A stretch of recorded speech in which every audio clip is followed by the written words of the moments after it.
talk to me. No. Did you hear what I said? If we're not growing, then we're already dead. Why'd you leave me flowers at the foot of my bed? Heart is feeling heavy like it's made out of lead. Yeah, now I'm in between who I was and who I'm about to be. Yeah, you'll finally get the best of me. Yeah, you're never gonna wanna leave, no. 80, I'm almost there. Flying, but I don't care. You and I, we won't die. We survive. 80, I'm almost there. Flying, but I don't care. You and I, we won't die. We survive. Nee.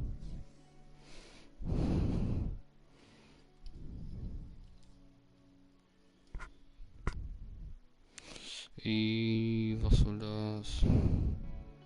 Warte mal kurz. Digga. Digga. Die Internet kommen.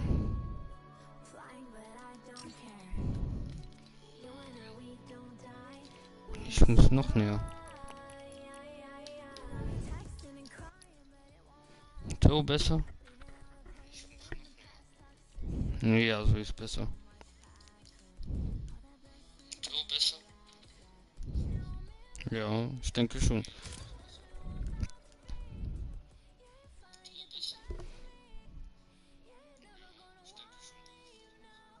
Ja, und wir gehen ran. Und gucken, wie es mit dem Internet wird. Ich glaube gut.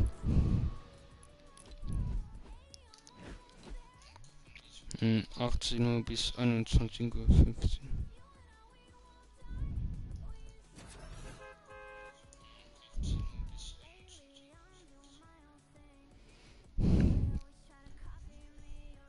Und rein da.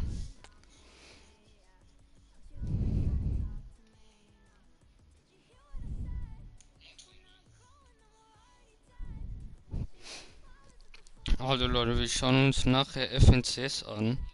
Habe ich irgendwie Bock drauf. Weil man bekommt auch das kostenlose Item. Digga, sei doch mal leise. Man bekommt das gratis Item und ich habe auch irgendwie Bock einfach so FNCS anzugucken. Ja, ich kann nicht mehr reden.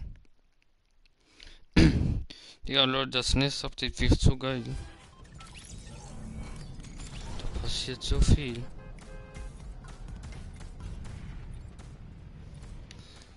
Das wird so geil, das nächste Update. Vertraut mir.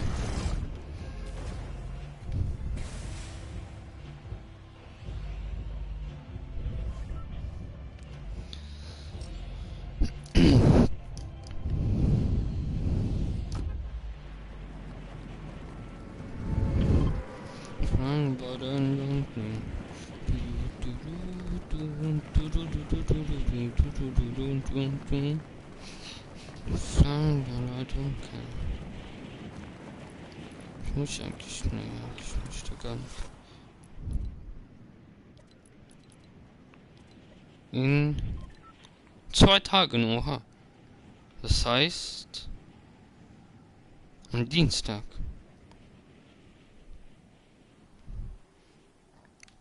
Ja, am Dienstag kommen endlich die neuen Story-Aufgaben.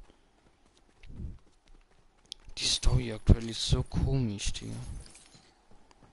Ich weiß auch nicht, was die da falsch gemacht haben. Und die Story in Fortnite gerade aktuell macht irgendwie einfach gar keinen Sinn. Die macht einfach gerade gar keinen Sinn. Ich meine, ja, keine Ahnung.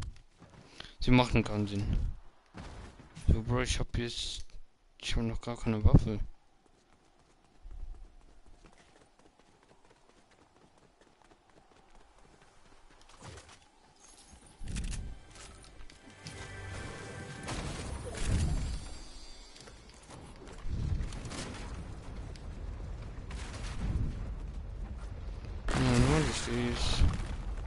Digga. Lol. Erdbeben, Leute. Erdbeben. Digga, vibriert das hier gerade? Oha. Digga. Digga.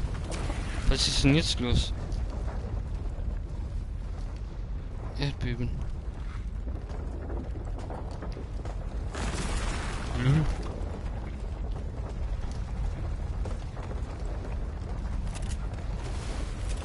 Digga, was? Vorbei. Ja, das waren die Erdbeben. Die sind im letzten Update sind diese Erdbeben rangekommen. Aber ich habe sie bis jetzt noch nie erlebt, Digga. Die sind ja nichts Besonderes, aber ja, kann man mitnehmen.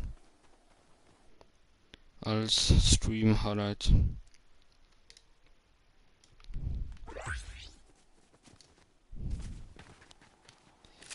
So, was soll ich machen? Nee.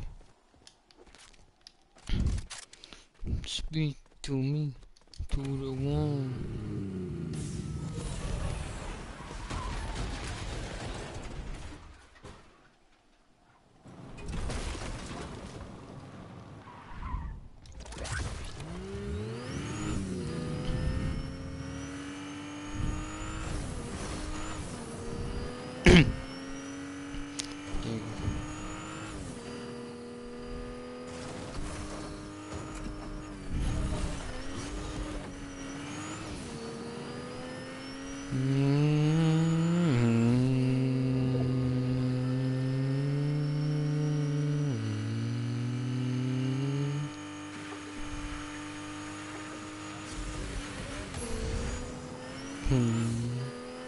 Oha, ist sogar da.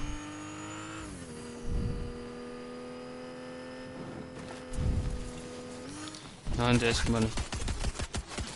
Bro, chill. Oha, okay, ciao, nee, ich geh.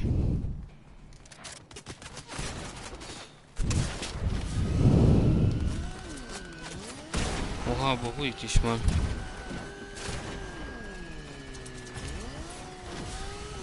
Beruhigt euch mal alle.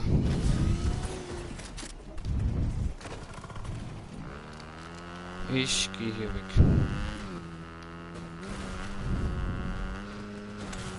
Ja, die sind ja alle so richtig aggressiv drauf. Diese Menschen von heute.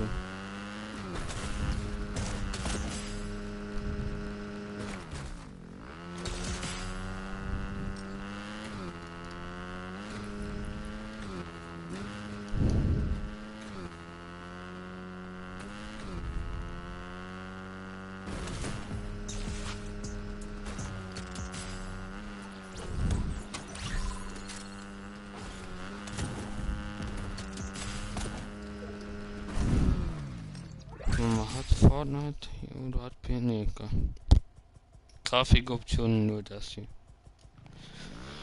Schade. Ich brauch. Nee, alles gut.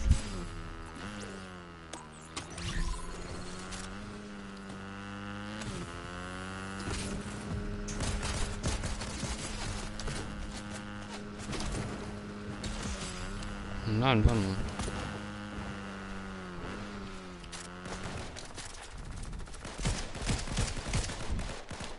Den könnte ich tatsächlich gebrauchen. Ich muss einen Headshot machen.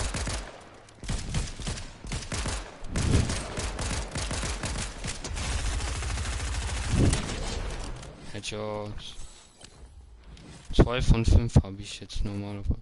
Hey, stimmt eigentlich. Ja, stimmt, ja. Ich kann. So, mein Motorrad brauche ich schnell, weil da hinten ist ein Lichtschwert. Das wird mir gehören. Speak to me.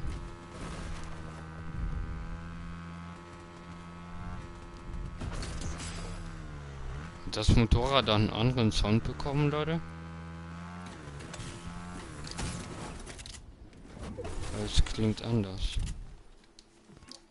Es hat einen anderen Sound irgendwie, finde ich.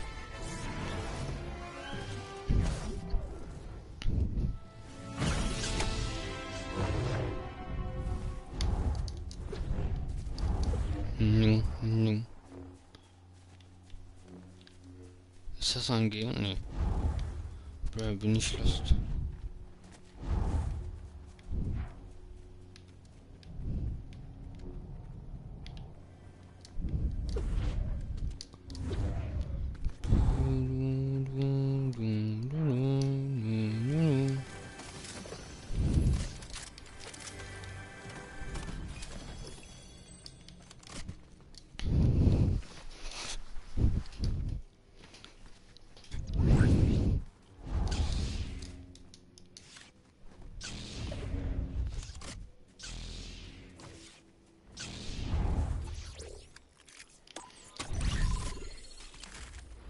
Ah, nee, ich nehme die nicht mit.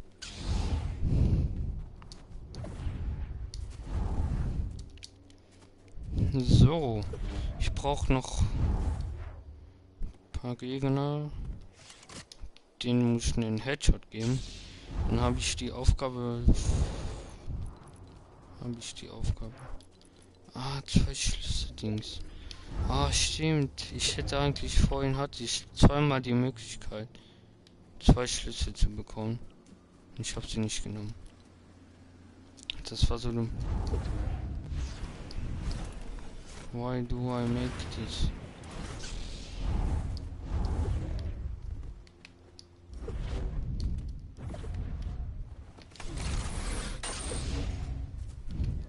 Dun, dun, dun, dun, dun.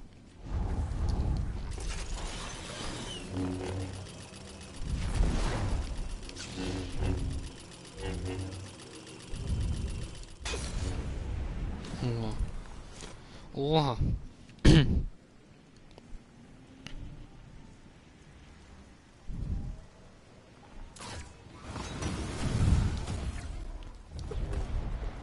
Ja, das war ja der geilste Sprung ever.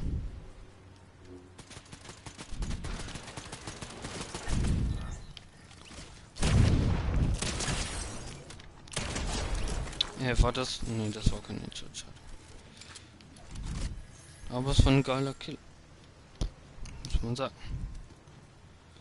Muss man dann auch einmal zugeben. Aber ich wollte eigentlich einen Headshot machen. Oh nee, nicht schon wieder solche Typen. Der. Irgendwie ist gefühlt diese Waffe übel so P. Ich mag's, wenn es regnet. Er ist weg. Ja, ich weg.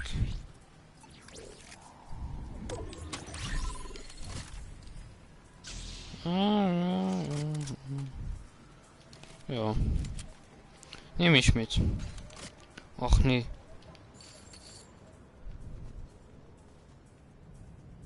Ich hab gar keinen Bock auf den, oder?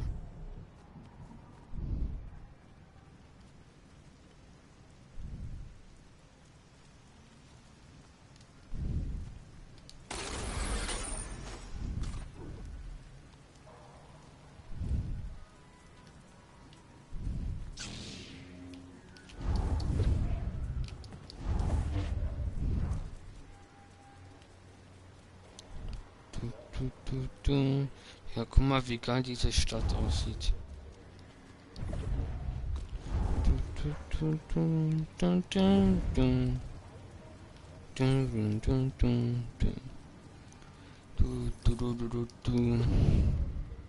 Aha.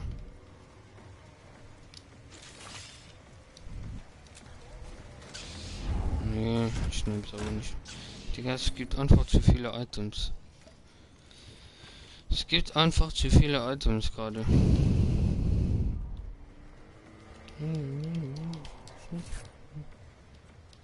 Wo ist es da?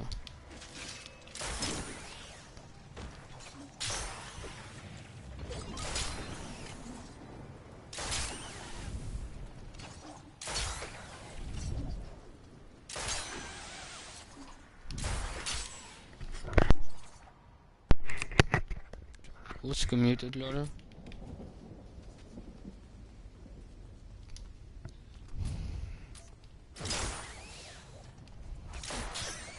Da wo es Ärger gibt, schwinge ich hin. Boah, das wird sogar im Netz und abgespielt.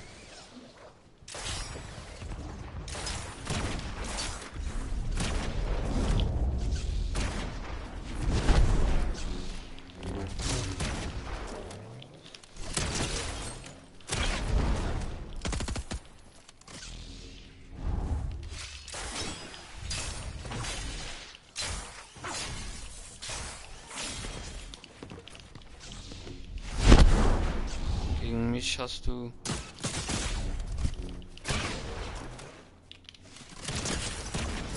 Das war klar. Ah ja. Wir machen einfach weiter. Einfach weitermachen, Leute, nicht aufgeben. Also wir werden nachher von... Ich finde es jetzt von so viele gucken dann. Der Live-Chat ist umgezogen. Digga, warum? Ding, ding, ding, ding, ding. Ding, du, du. Du, du. So, wenn ich jetzt die Schlüsseldings bekomme, dann... Ja, bald ich die.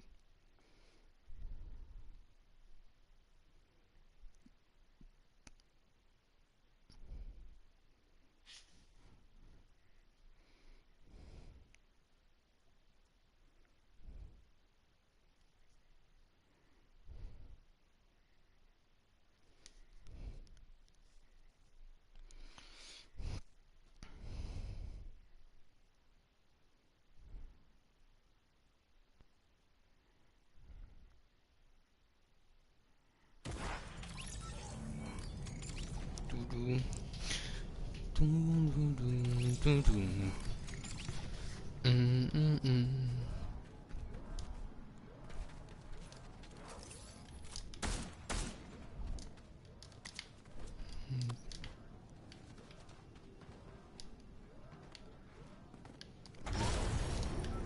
So. There is the island. Und da ist Mega City und so.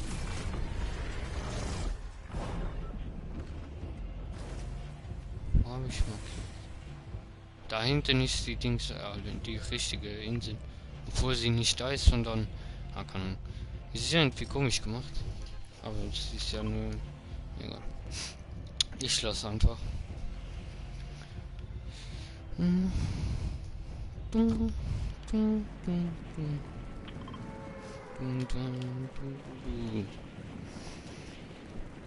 Und let's go. Wann in die Runde? Es ist schon einer gestorben? 2. Sie ist einfach abgehauen. Ist frühzeitig abgehauen. Was denn? Warum? Der hat einfach keinen Bock, Leute.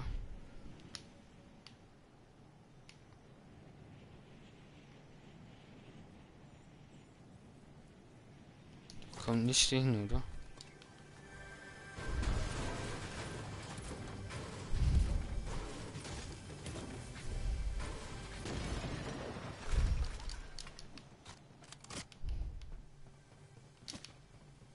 Speed.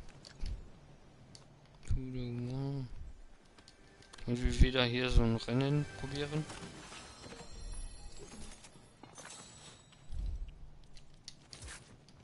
Ich probier's mal. I tried mal. Ich brauche einen Schlüssel.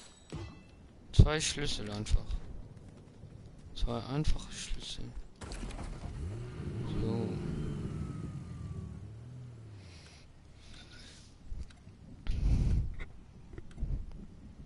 Und 7, 6, 5, 4, 3, 2, 1. Los!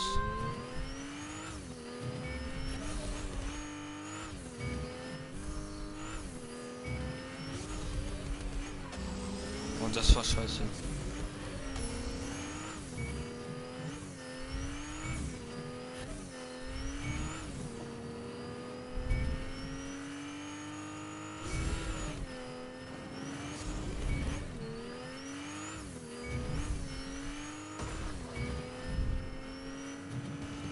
Sekunden. Digga, neu auch gekocht, Leute. Letztes Mal in meinem Video habe ich, glaube ich, 40 Sekunden oder so. 30 Sekunden. Ich gucke nachher nach, ob das eine neue auch gekocht war. Jedenfalls ja, dann ist es ja Giga.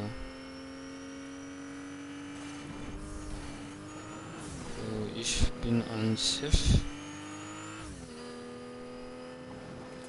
Oder besser gesagt, die Kraft eines Siths ist in Fortnite besser. Weil es Damage macht, Doppeldamage.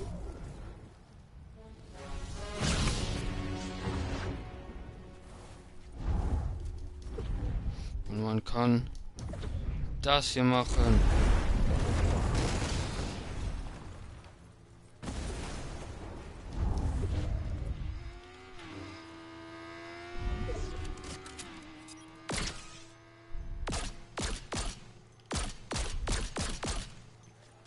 Schade. I thought I can get to. But I didn't.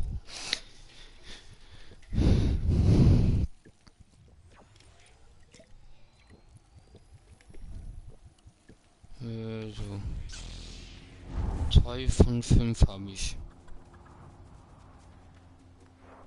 Oh, warte mal. Kann ich den Chicken mit? Nee. Ich dachte mir, das Chicken wird mit. Ja, da ist er ja wieder. Come back. Komm zurück. Ich muss dir einen Headshot geben, dann lasse ich dich in Ruhe. Okay. Bleib doch stehen. Hallo, Digga. Hast du mich gerade erschreckt?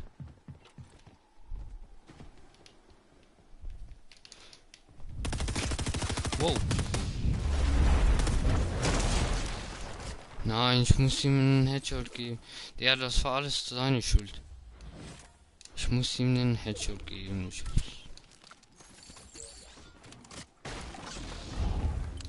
Ja, was läuft bei dir denn? Ich habe vergessen, ihm einen Headshot zu geben.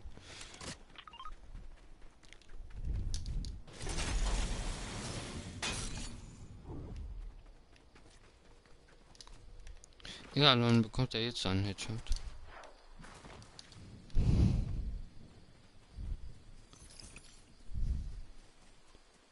Wer läuft da rum? Ist das Order 66? Ja, das ist wirklich Order 66, Digga. Nein, nein, nein, nein, nein. Nein, nein, nein. Nein, nein, nein. Ach, Digga.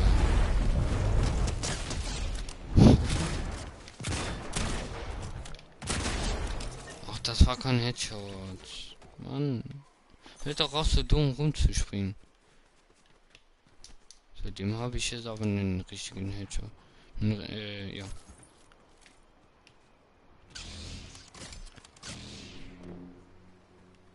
Was war das gerade?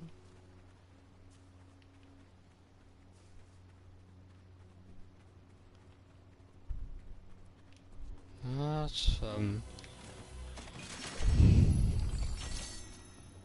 Das klang sehr nach.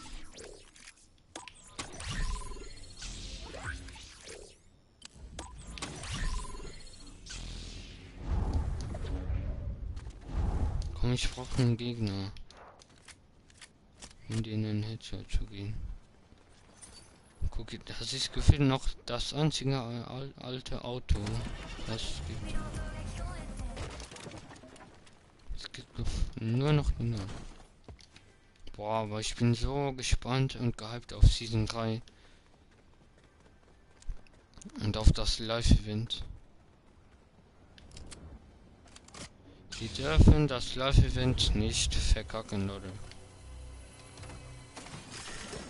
Weil, wie wir wissen, war das letzte Mal ein sehr großer Fehler. Also Fracture. War sehr, sehr enttäuschend. Deshalb hoffe ich wirklich sehr, dass sie aus diesem Live-Event kein 40 Minuten Live-Event machen wie damals, sondern ein normales Live-Event, also so wie die Live-Events bis jetzt auch waren. 12 Minuten waren die Massen oder sind die Live-Events bis jetzt immer gewesen. Also die normale Live-Event-Zeit. Und dass die dann nicht auf einmal anfangen. Also ja, es soll ein geiles Live-Event werden. Sonst habe ich das Gefühl...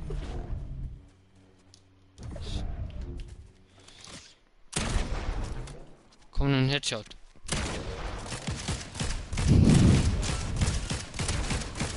Oh. Digga, ich kann nicht mal einen Headshot geben. Die laufen einfach zu sehr rum.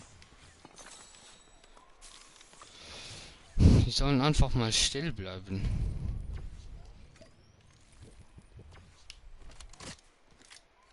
Einfach mal still sein. Okay. Mein Gott.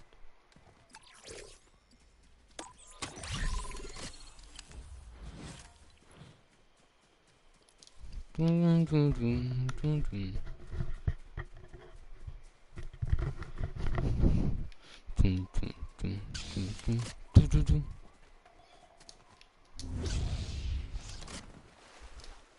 Dun, dun, dun. Aha. Wer baut denn da wieder eine Skibus?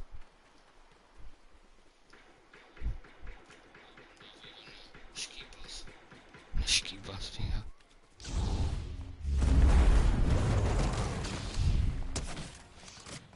Ahaha. Ja, auf den habe ich gar keinen Bock. Sorry, aber nein.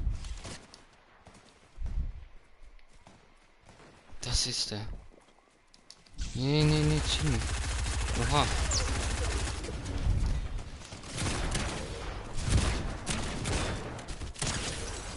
Das war einer. Das war ein Headshot. Ja, 3 von 5. Nur noch 2.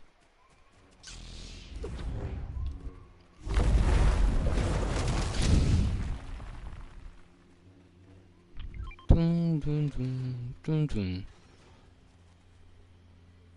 Komm. Charge auf. Charge auf.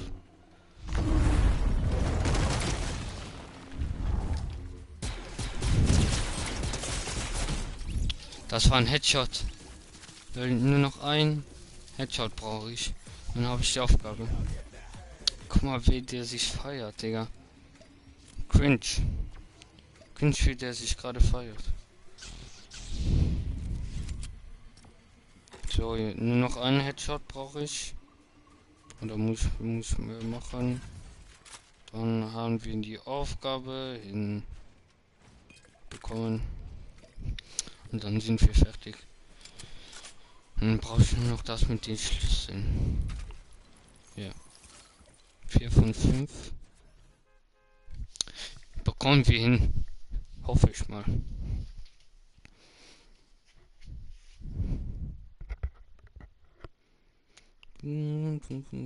Aber die Pambi ist ziemlich gut, um Headshot zu machen, finde ich. Also wenn man Nahkampf ist.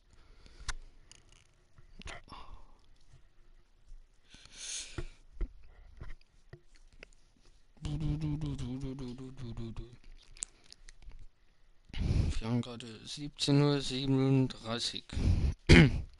Vielleicht werden wir heute bis 23 Uhr bleiben. Ja, kann ich nicht, aber wir werden uns das komplette FNCS-Match auf jeden Fall anschauen. Das geht ja irgendwie von 18 Uhr, also wird von 18 Uhr bis 21 Uhr irgendetwas gehen. Schauen wir uns nachher in der Lobby einfach an. Wenn Portrenner.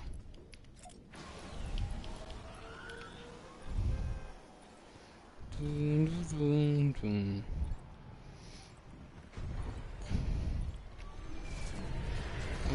let's go. Warte mal, ich weiß nicht, soll ich? Warum kam da oben gerade stehen, dass 5 Zuschauer? Warum sind gerade 5 Zuschauer in meinem Lassen? Was läuft da? Was ist da los? Das ist auf jeden Fall nicht normal. 5 Zuschauer, wirklich. Als ob da gerade wirklich 5 Leute zuschauen. eigentlich nicht. Oder? Nicht, oder? Ja doch. Stimmt sogar, da sind wirklich 5 Leute. Ja, chillig. Hallo, was geht, Leute? Was geht, Leute? Ich bin euer freundlicher Streamer oder freundlicher YouTuber aus der Nachbarschaft.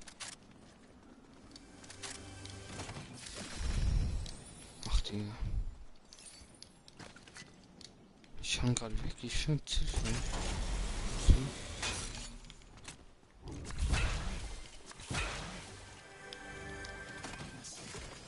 Chillig. Und jetzt 3. Jo. Egal, ich brauche diese Pump. Alles ist mir gerade egal, ich brauche diese Pump. Nee, ist sie nicht. Ist sie? Da war sie. Da war sie.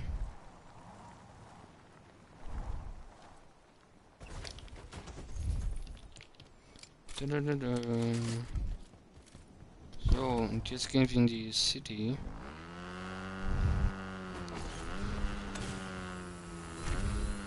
Jetzt ist wieder das normal. Dann die gleich kann hier. Ivan kann wieder mal gar nicht reden.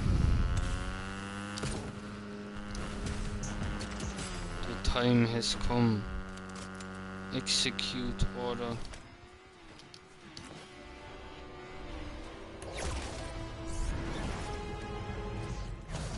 Ich muss jetzt aufpassen.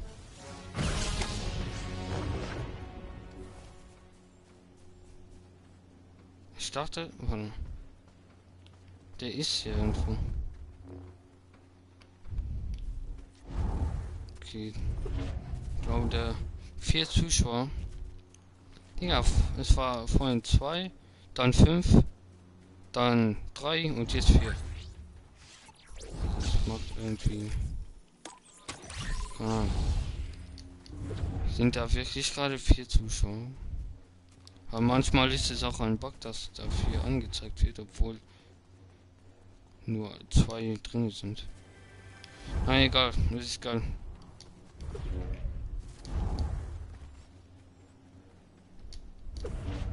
So, ich brauche jetzt einen Gegner. Bitte.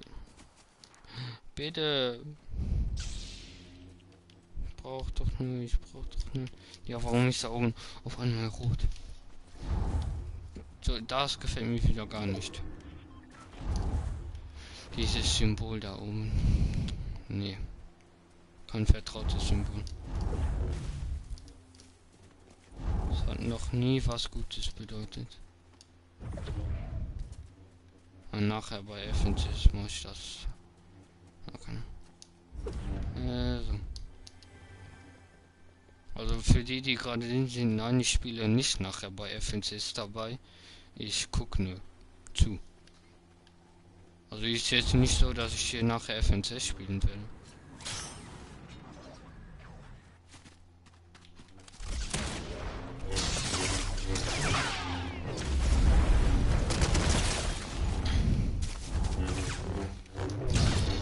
Digga, chill doch mal ein bisschen. Digga, was sind... Nee. Was ein... Ja. Nee. Ich hasse so Leute. Ich werde den am liebsten direkt melden. Ich würde den am liebsten sofort bannen. Was sind das für Leute? Ehrlich, was sind das für Leute? Ich würde den sofort bannen, wenn ich das könnte. Sofort. Auf der Stelle. So, warte mal, ich wollte hier gucken. Da. Von 18 Uhr bis 21:15 Uhr. Und dann geht es nochmal um 14 also morgen von 14:05 bis 3, also von 18 Uhr bis, ja, okay. Dann die nächsten, ah ne, das war's schon. Das ist das letzte. Weil das habe ich verpasst. Hier hat man nämlich das Spray und das andere, das den Ladebildschirm bekommen, aber ich hab's verpasst. Jetzt habe ich das andere, aber den Ladebildschirm nicht. Und das ist das letzte Match. In einer Stunde. Das ist auch noch heute. Dann war's das auch mit FNCS schon. Ist dann... Tritt im Fortnite... Was Fortnite Champions ist. FNCS Major 2, Major 2 Grand Finals. Tritt im Fortnite Champions Series Major 2 an und kämpft um einen Anteil an den Preisgeldern von insgesamt 2 Millionen Dings US-Dollar. Ja, chillig. Das klingt chillig. Also wir werden jetzt nachher das letzte Dings FNCS Turnier anschauen. Die FNCS Major 2 Grand Finals. Woche 1, Woche 2, Woche 2, Woche 3,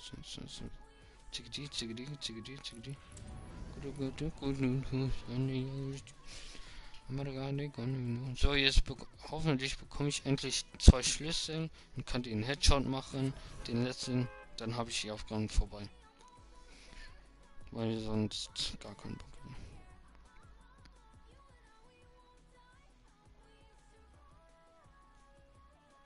Sonst habe ich gar keinen Bock mehr.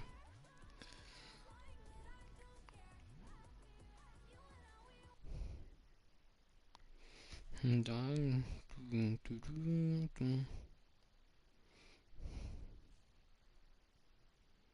Wir haben es gerade 17:45 Uhr.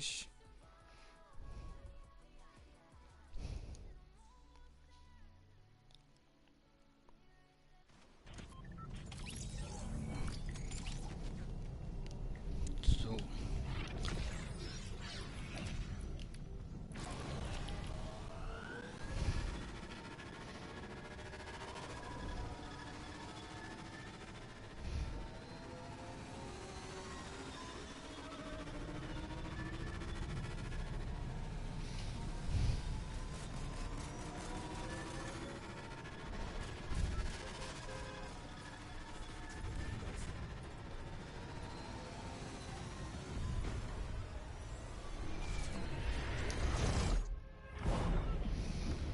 Und da sind wir so. Please, kann ich jetzt den Headshot machen? Auf den ich schon so lange warte. Nur noch einer. Please. Und zappel nicht so rum. Gegner. Wenn du mich hörst, zappel nicht so rum. Lasst mich einfach einen Headshot machen. Oh Digga, wer bist du jetzt? Unnötig bist du. Das darf Wader. The time has come. Execute Order 66. Die Zeit ist gekommen. Führt Order 66 aus. Ich glaube, ich sollte Synchronsprecher werden. Oder? Und damit kann man auch keine Headshots machen. Und damit kann man geilere machen. Dun, dun, dun, dun, dun. Dun, dun, dun, dun. Dun, dun, dun, dun, dun, dun, dun. The time has come. Execute Order 66. Die Zeit ist gekommen. Ja, okay, ist auch genug jetzt. Man muss es auch nicht übertreiben. Wenn du anfängst mit mir zu gleiten. Und ich bin tot. Ah, das wird er, Leute. Das wird er. Das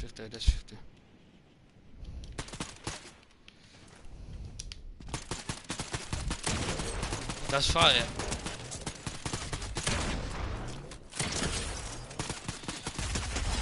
Das war er. Das war ein Headshot. Ja, das war ein... Ja. Ich hab's hinbekommen. I have believed, Leute. I believed, okay? I believed in myself. I am the belief. Belief.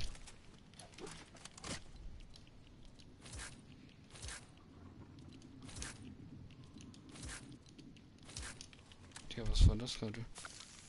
Ja, was ein Durcheinander. So, ich baue hier kurz mal alles ab.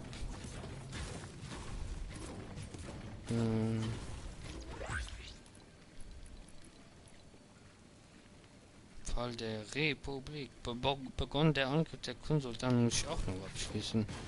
Egal, aber Fall der Republik habe ich durch.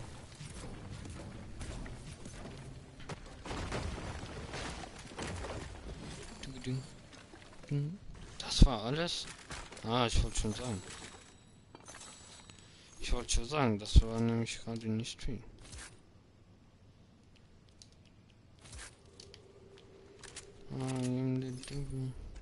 Listen to me.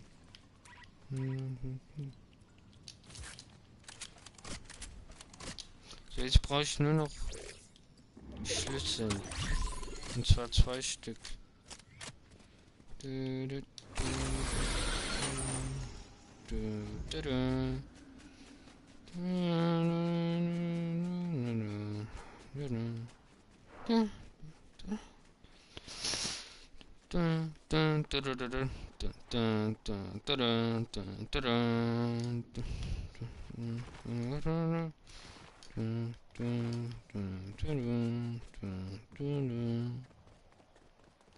Beep, beep, boing, bing, bing, boing, bing, bing, bing. Bing, bong, bing, bing, bing, bing. Bing, bing, bing, bing. Wow. Ja, okay. Bing, bing, bing, na, na, na. Du, du, du, du, trrr, du, du, du, du, du, trrr, du, du, du, du, du, du, du. Nee, nee, nee, nee, nee, nee, nee, nee, nee, nee, nee, nee, nee, nee, nee, nee, nee, nee. Oha. Ich brauche nur noch 750, dann habe ich alles durch. Okay, das bekomme ich safe durch.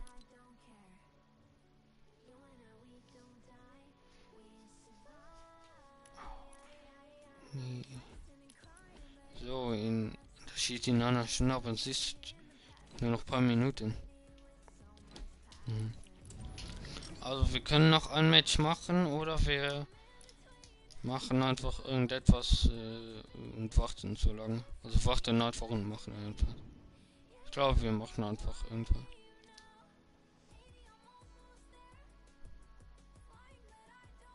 Zero. Okay, das kann man sich anschauen.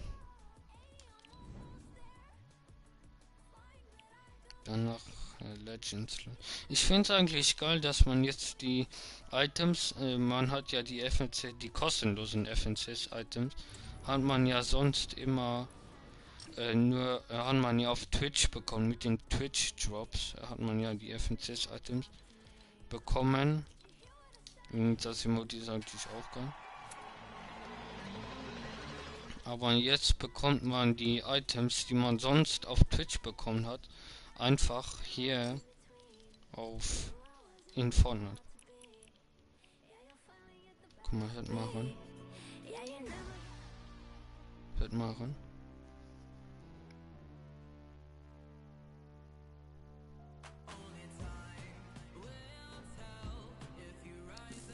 Ja.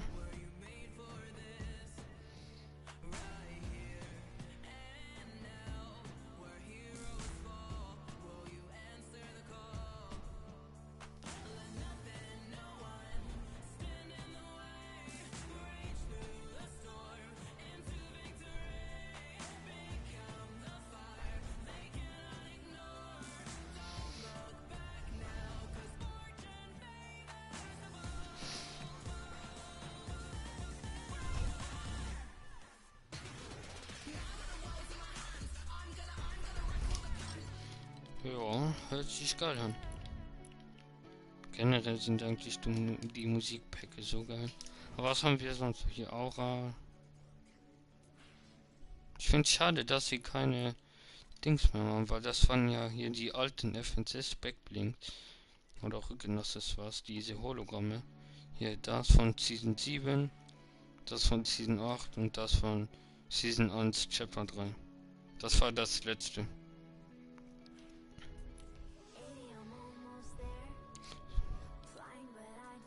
Sonst haben wir hier das. Das sieht noch ziemlich geil aus. Also ich finde das, die zwei und der Skin sehen am geilsten aus. So, jetzt gehen wir aber hier ran, was auch immer das ist. Und Passion. In between. Hallo. Wir haben auch nur noch 9 Tage dafür Zeit. Das wird knapp. Aber im nächsten Update verschwinden die, glaube ich, nicht. Ich weiß aber nicht, keine Ahnung. Der Flying by I don't care.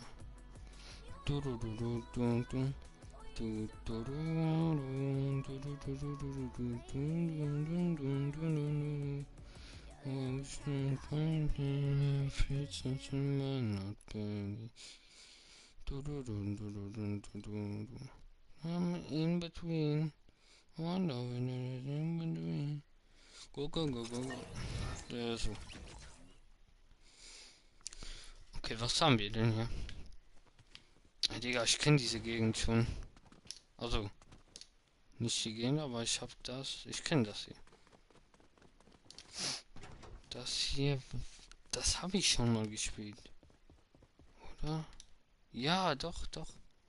Boah, Digga, was war das denn gerade? I know what this is. Siehst du wieder Imposter-Modus, oder? Nee, okay. Dr. Sloan's Office. Singularities Office. Ja. Was haben wir denn noch? Wie sein Office ist das denn? Panthers Office. Okay. Jennys Office. Ja, kennen wir alle Jennys. Die gute alte Jennys. Ja, Sloan hat hier natürlich... Der, das wollte ich jetzt nicht. Warum hat Sloan ein Portal? Der, wie geil ist das gemacht? Oha, wie geil ist das gemacht? Man kann einfach reinspringen in den Nullpunkt. F1. Speak to me. To the wall. Okay, das war gerade... Das war geil. Ah, hier, wie aus dem Love-Event, Leute. Oder? Wie aus den Batman-Comics.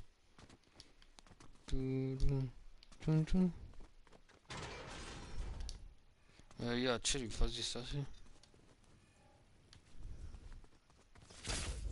F54. What the fuck, what is this? Erde 54. Digga, wo leben wir denn? Okay, das ist geil gemacht. F1999. Okay. Ist das hier FNAF oder wie? Ja, wir sind einfach in der FNAF. Wir sind einfach in der FNAF-Welt. Das war einfach die FNAF-Welt. Hier. Bite of 87.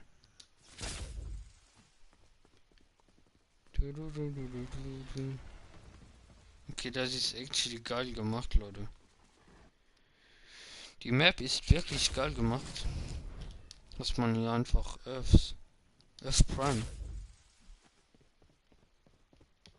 Ja, was ist denn das für eine Erde? Lügen. Das ist Prime.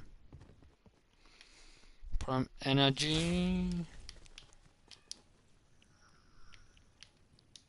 RD17. Oh, in den Background sind wir auch noch. Oh ne, warte mal. Ich wurde getrappt. Das war eine Falle, Digga. Guck, das Portal ist nicht mehr da und jetzt bin ich hier. Okay, erstmals, das ist übelst geil gemacht. Zweitens. Ah, okay, nee. Das war easy. Ich hab's easy wiedergefunden. Okay, wir haben alles angeschaut. Das ist geil. Das feiere ich. Ist auch in quasi 2.0 gemacht, glaube ich.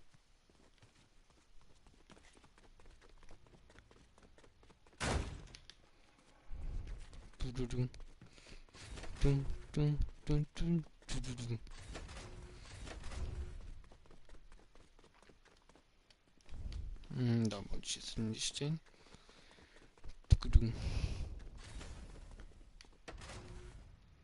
Wie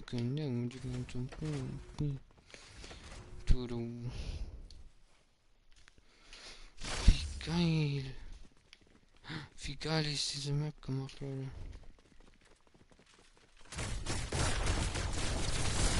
Oha, oha. Oha, oha, oha.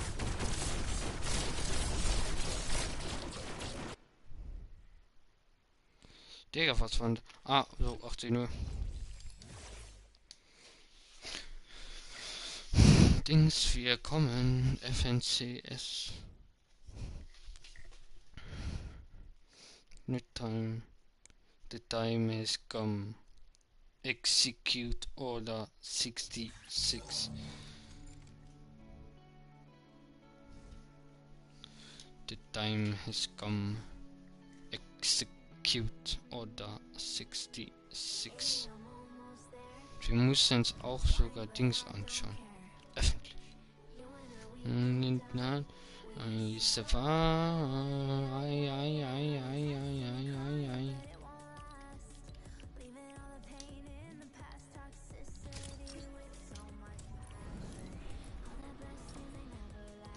In 58 Minuten. Aber wir warten einfach. Den besten nie.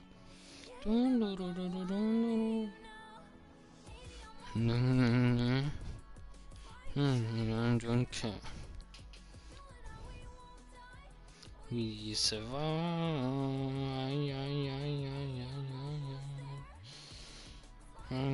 Don't care.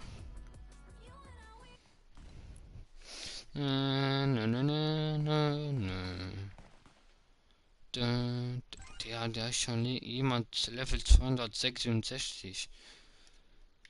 Man, what the fuck? Der hobbylos.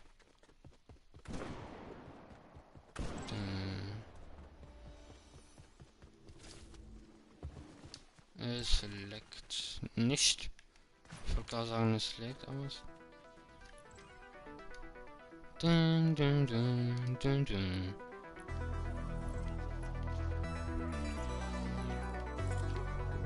Hallo. Guck mal, das Background ist so geil, finde ich. Die sind alle hier mit dem 90 nicht benannt, einfach hier mit dem alten. So, wir warten jetzt kurz, Leute. Ich gehe kurz noch auf Toilette und dann sehen wir uns wieder.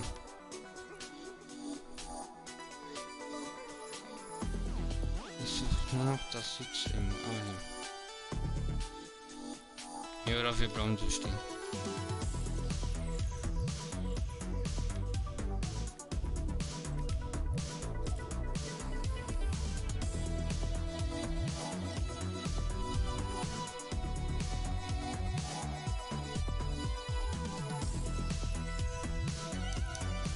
Wir gehen einfach nochmal raus, ich gehe kurz auf Klo und dann sehen wir uns bald wieder. Ciao.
So. Ja, wann beginnt's denn endlich? In 54 Minuten. Ja, das heißt, es dauert noch. Obwohl da 18 Uhr steht. Man kann. Da, da, da, da, da. Ja, Epic Games ist auch noch nicht live, weil die streamen ja auch immer. Und dann noch 54 Minuten, Digga. Ach, 53 Minuten. Oh. Dann hätten wir es eigentlich noch. Egal. Was soll's. Wir gehen einfach dann, so lange wie es noch dauert, in eine Wiederholung rein.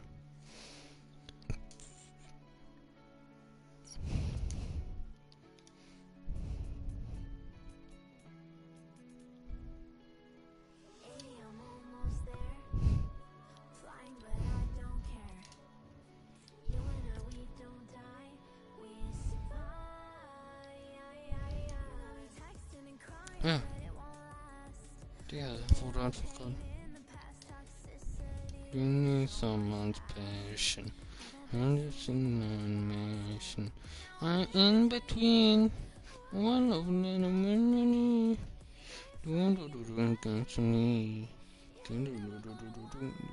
Ich kann auch nur den Text. Okay.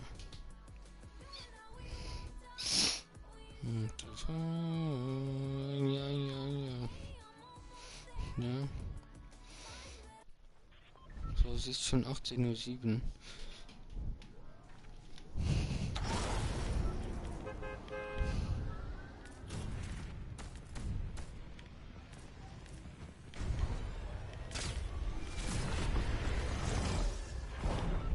Hey.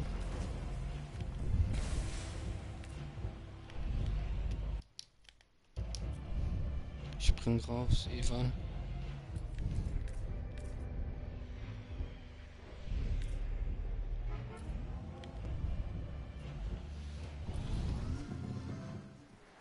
Wie es Tarzan geht. Und Drohne frei. Die Drohne ist natürlich.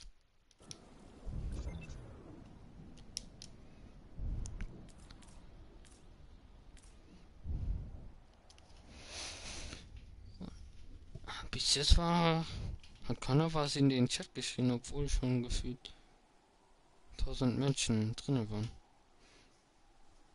Einmal 6, dann 5. Digga. Digga.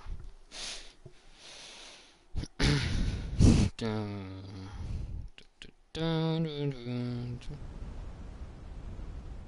Diese Sounds.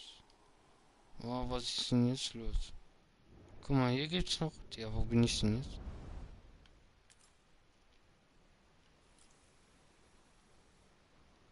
Nee, das ist nicht Fortnite. Da ist Fortnite. Ja, was ist denn das für eine Scheiße? Oh Mann, ey. Guck mal, hier gibt's Aufgaben, die man machen muss. Level-Ups. Ah, ja. Für den einen Skin da.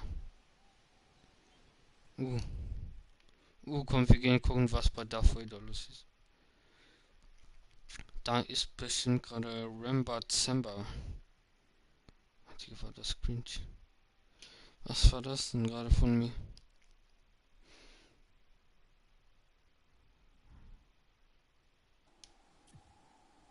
Hallo, I came. I saw. Hä? Was ist das denn? Hier ist ja gar keiner.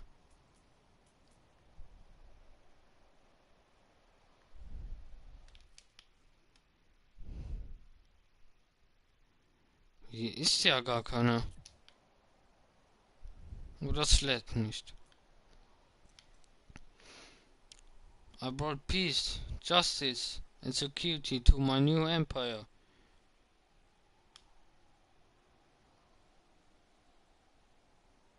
Ja, was haben wir noch so? Komm, wir spotten mal irgendwelche Gegner. Spin to me, to the wall. Guck mal den hier, wer auch immer das ist. Ah, warte mal, das bin doch ich. Hier. Das hier. Das bin einfach ich. Und war das das? Ah, da bist du. Hä? Wie, wo ist er jetzt hingegangen? Verschwindet? Okay, der ist weg vom Fenster. Oh, da läuft gerade irgendwas. Action. The time has come. Execute Order 60. Und der ist hier.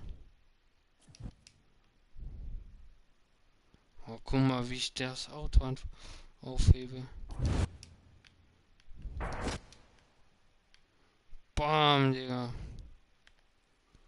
Warte mal.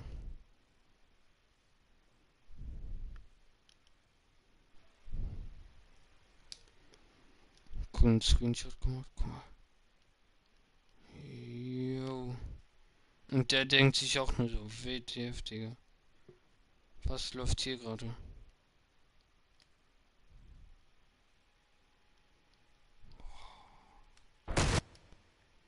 Jo.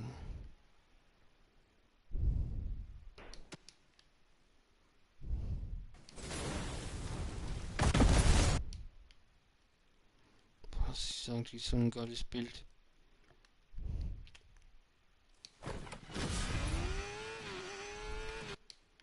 Und das ist der, der einfach weg wollte.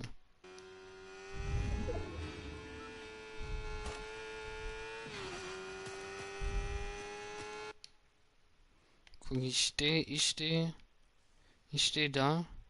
Guck mal, wie diese Kugeln auch einfach so eine Kurve machen, Digga. Guck mal, die machen einfach so Kurven, Digga. Let me get you guys up.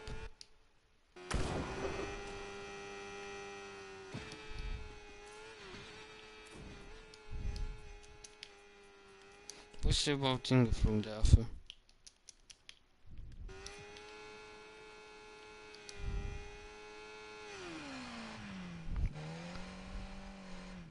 Der war da und ich war da.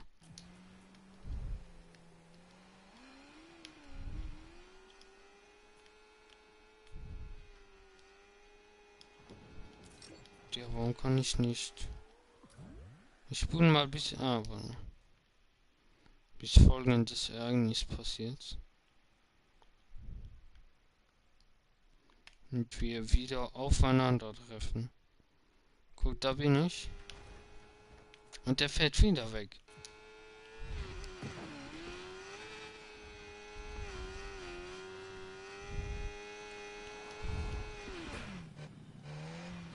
Das ist ein kleiner Assi. Dann komme ich so. The time has come. Execute Order 66.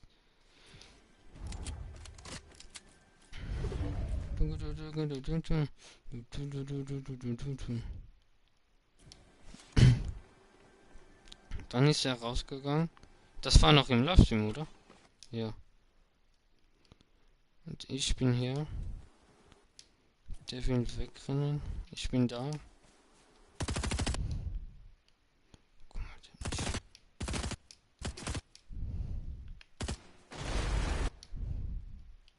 nicht. Haha, Digga. Und die. Man, what the fuck? What are you? Era. Guck mal, was ist eigentlich diese Drohne hier? Aha. Ah, Baran Ruel tot. Dann kam er hier. So, warte mal, läuft jetzt FNCS endlich?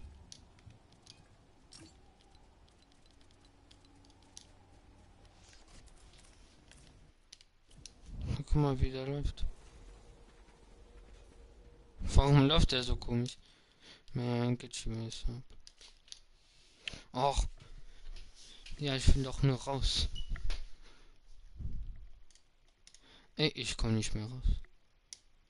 Ja, das war's, Fortnite. Fortnite gelöscht. Ich bin froh. Digga, lass mich doch. Bro, hallo. POV. Ich bin dein Bruder. Hallo, Digga. Ich will doch einfach nur raus. Nein, das wollte ich jetzt nicht. Aber gut, jetzt weiß ich, dass ich meinen Controller aufladen muss. Danke.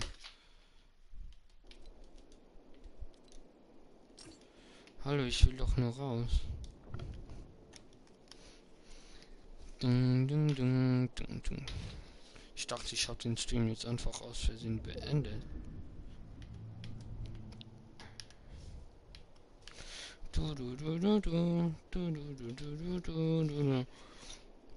Plastic, in fantastic. I'm a Barbie girl in my Barbie world. Life is plastic. It's fantastic. You my hand in my Barbie hand. Foundation. This foundation. Da da da da da da da da da da da. No no no no. No no no no no.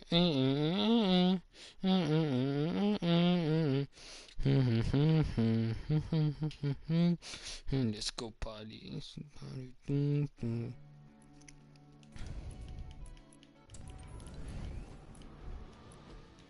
In 42 Minuten.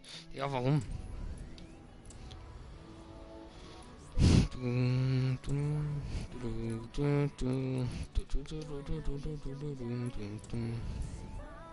Ja, ja, ja.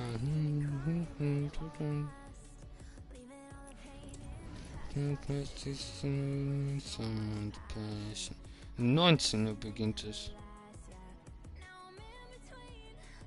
Um 19 Uhr. Digga. Und hier steht 18 Uhr. Was ist das? Dann muss ich den Titel kurz ändern, oder? Warte.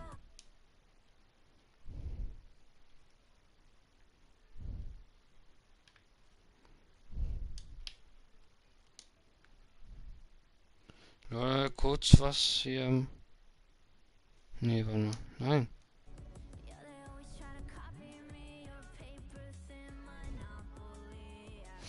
Warte mal kurz.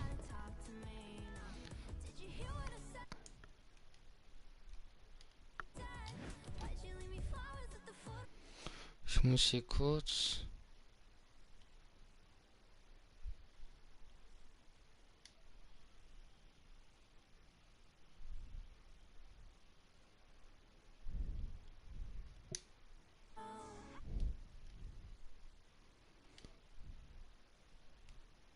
Hallo, nein, ich will den Titel ändern.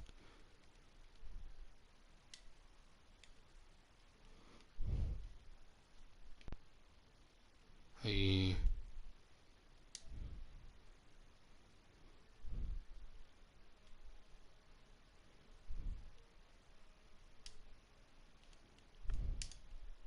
Hört ihr gerade auch die Musik? Nee, ihr hört gar nichts. Ihr hört gerade gar nichts. Außer meine Stimme, oder? Nee, ihr hört gar nichts. Ah, egal. Warte mal, dann muss ich den Titel auf YouTube ändern. Weil wenn da Dings auch ja. Aber. Ach, oh, egal, dann steht halt 18 Uhr. Aber es steht halt so. Hier steht 18 Uhr. Und hier beim Livestream von Fortnite auf YouTube ist es um 19 Uhr.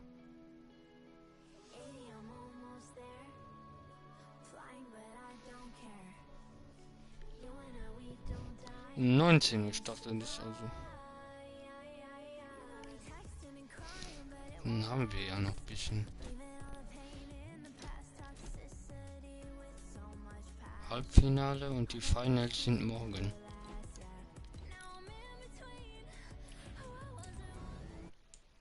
Kann ich dann nicht irgendwie?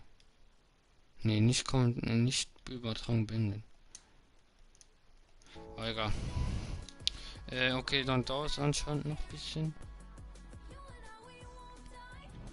Ja, dann müssen wir noch etwas anderes machen. Dann gehen wir einfach in Creative rein.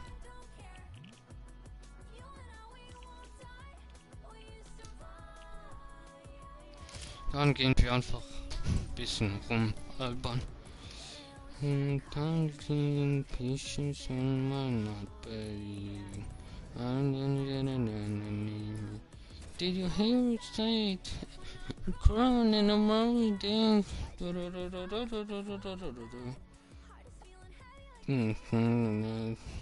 Yeah, between one legend be just me. What's there?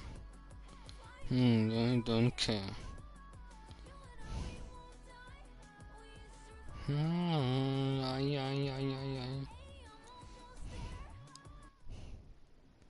Ich glaube, ich habe in diesem, nee. Ja, ist nicht das. Warum ich da noch immer in den Chat nicht? Lol. Speak to me, to the wall.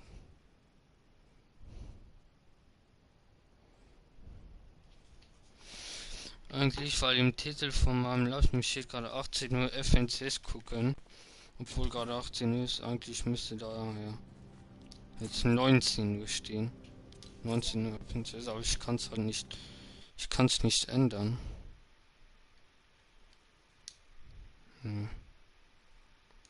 Schade. Tot.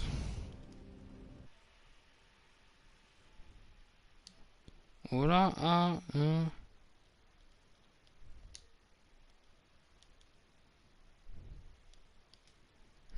Okay, doch nicht. Geht doch nicht. Speak to me, to the world, Putin. Oh, was haben wir denn Neues hier? Nix. Ding, ding, ding. Du, ding. Ja, diese Waffen von damals.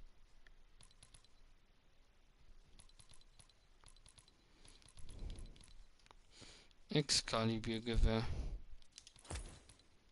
Oder das hier. Oder das. Oder die Sense.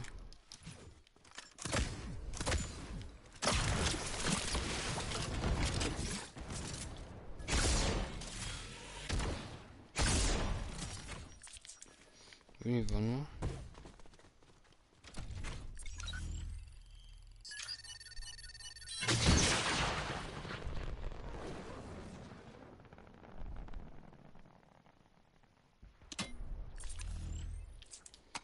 Und dann gab es noch diese hier.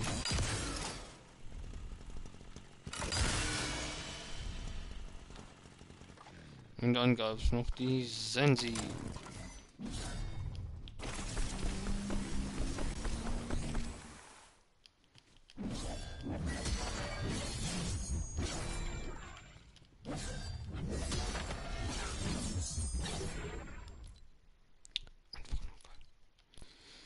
Einfach nur geil. Ich hol mal alle.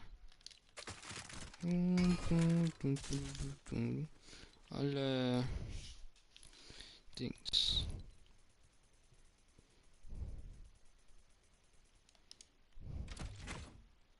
Alle Raketenwerfer. mal. Da haben wir, ach, einmal den normalen, den neuesten, den, guck mal, was, den hier kennen wir alle.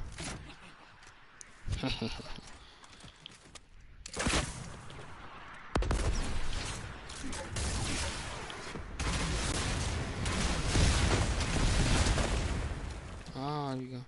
Und der alte ist einfach OG.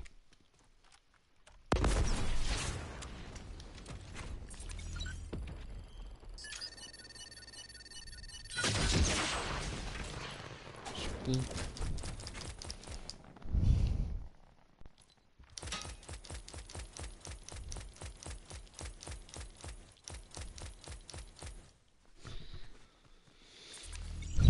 Habe ich nicht noch irgendwo ein Fahrzeug rum? Lauern. Speak to me. To the one. OG.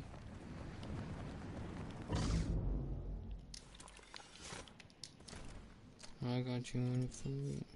Ja, okay. What is happening? Du, du, du, du, du, du.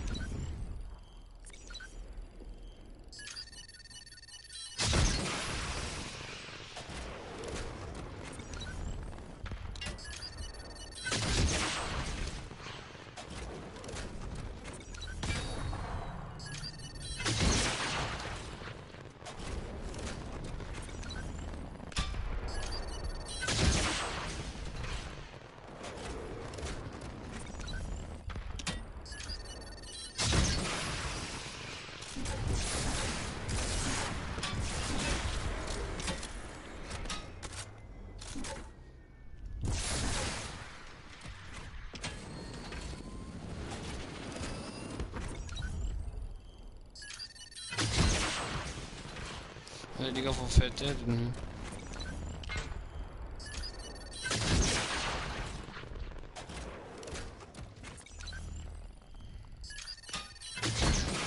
Execute Order 66.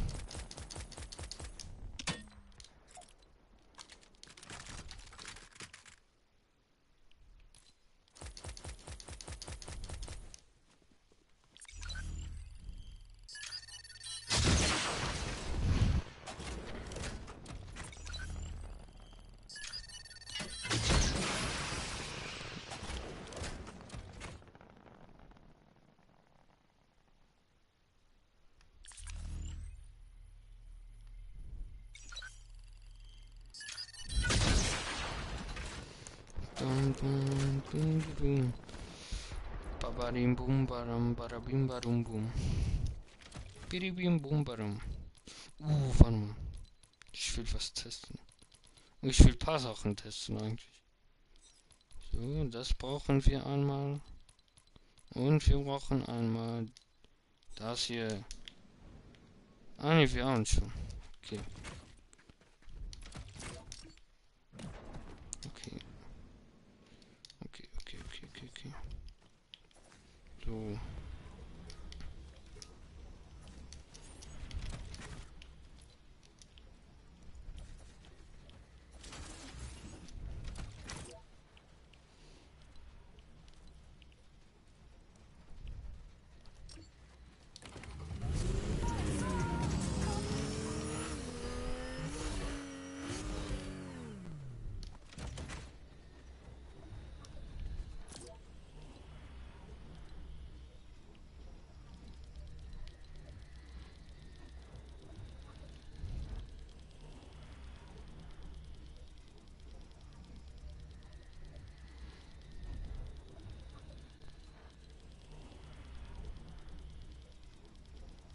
Mhm.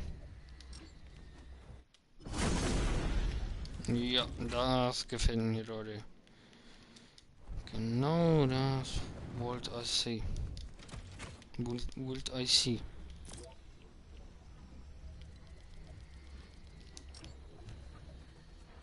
Ja.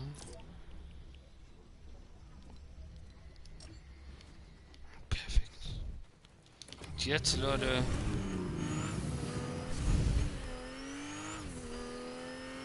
Bam. 500. Ja, okay, ist nicht so viel.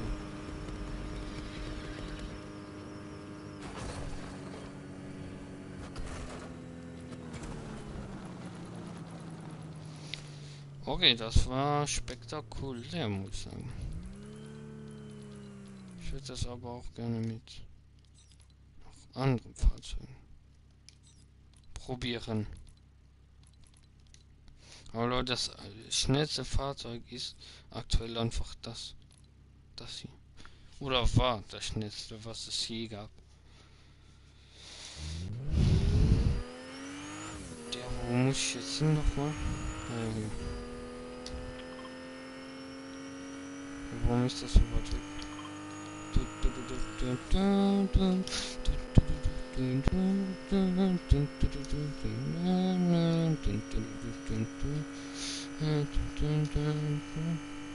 Ihr habt vor 103 Wochen zusammen gespielt. Digga, vor 103 Wochen habe ich mit dem hier gespielt.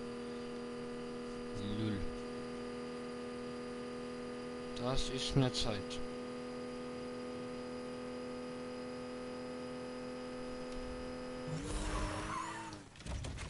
Execute Order 66.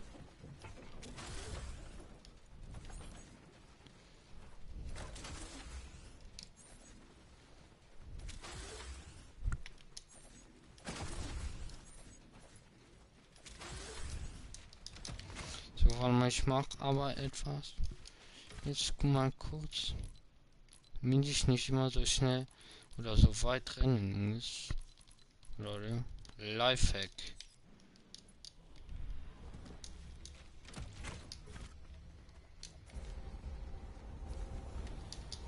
So, und wahrscheinlich bringe ich immer irgendwo hier ab. Also wir machen mal eins hier hin. Oder vielleicht auch mehr hier. So, das kommt weg. Dann können wir einfach hier und dann zack. So, execute. Nee. Okay, das war jetzt nicht Ziel der Sache.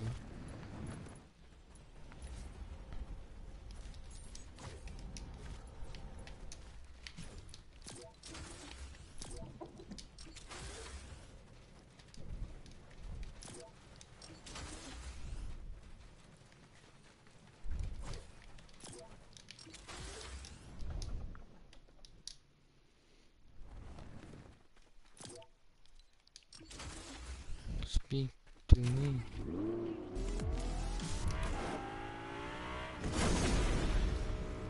Ja.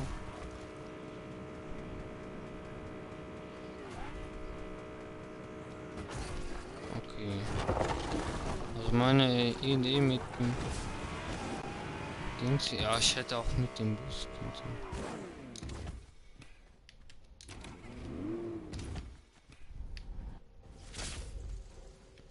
Aber egal.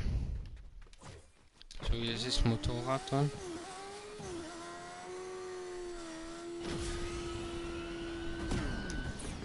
Oh, war das ein Fail? Ja, was war das denn?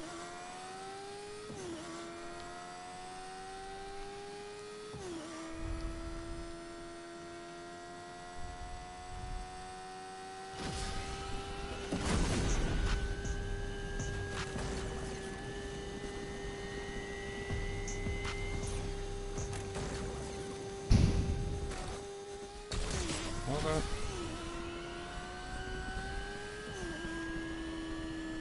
Kann ich durch mit dem Motorrad? Ne, kann ich nicht. Ja, hier werden sich einfach alle Autos versammeln nachher.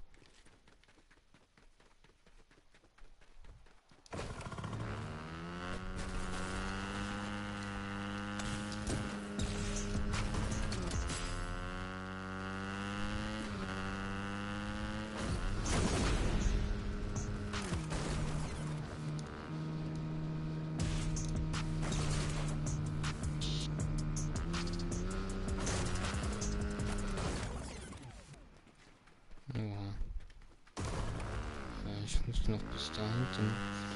Let's go, Leute.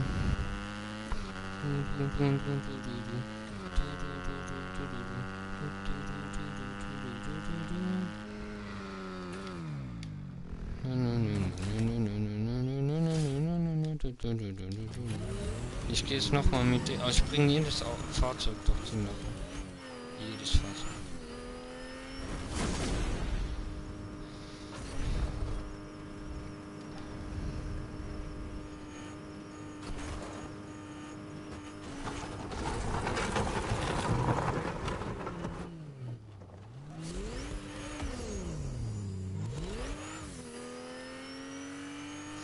Speak to me. To the wall.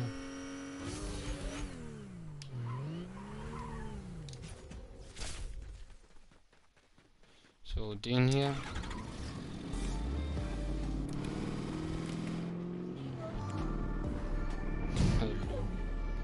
Nee, oder? Ich stecke hier fest.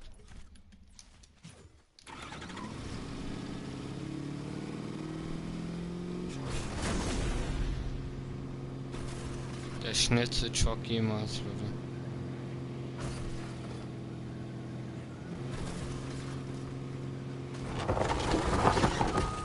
Digga.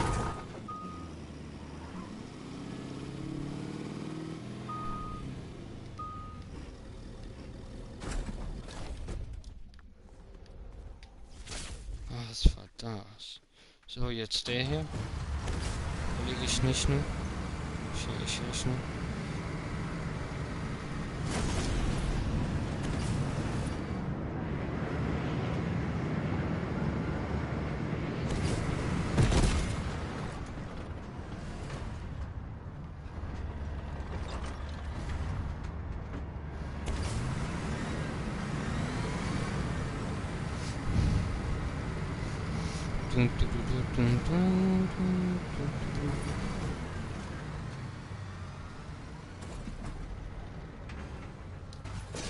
Guck, ihr seht schon das ganze Dings hier angehielt von Autos. Rocket League machen wir als letztes. Jetzt kommt UFO dran. Ich glaube UFO wird fehlen. Ja, was war das denn für ein... Egal, wir fliegen trotzdem dorthin, Leute. Wir fliegen trotzdem dorthin.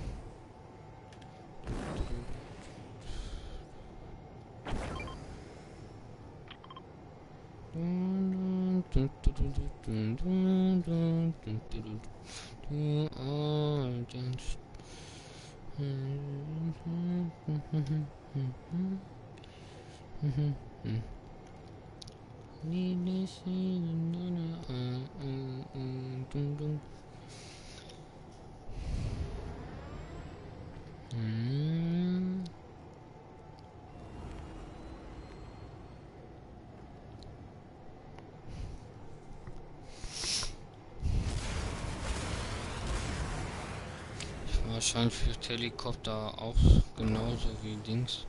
Oder probiere ich das einfach gar nicht aus mit dem Helikopter, sondern jetzt mit ihm hier. Das wird interessant.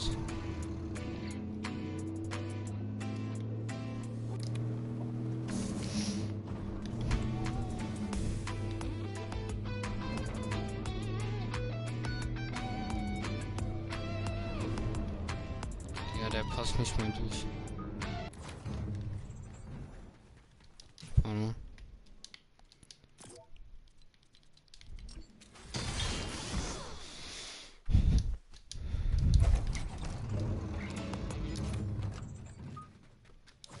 Hallo.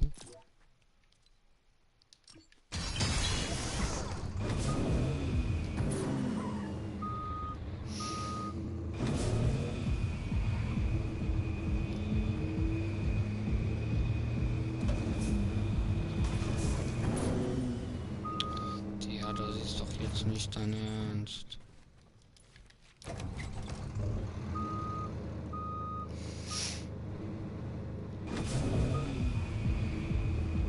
Komm, bam. Ja, Mann.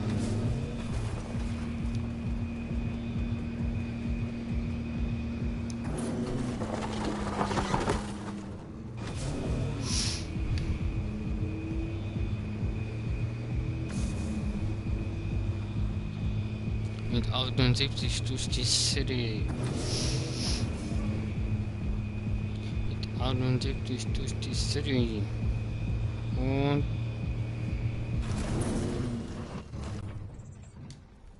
Und das letzte Fahrzeug, das hier Lizenz nicht dazu.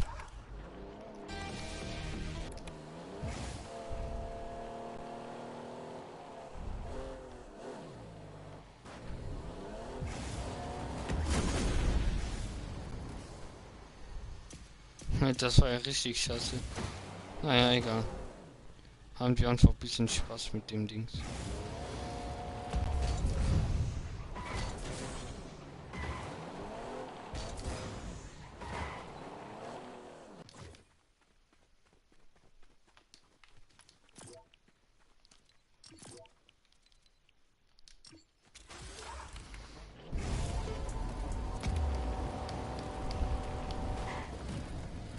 Ja, wie kacke.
Lol.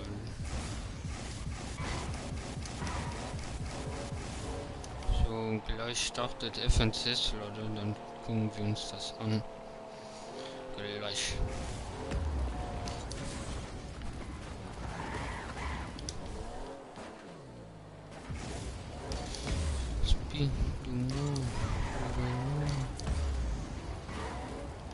Eigentlich hätte ich auch hier gerade erst. Ja. Na egal.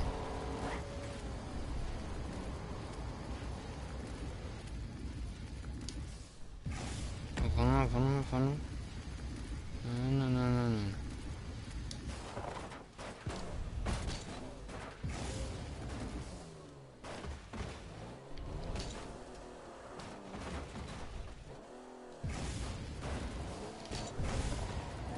Ja.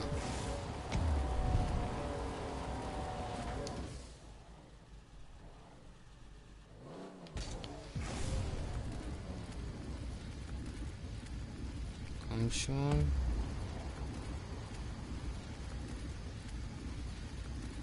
Komm schon.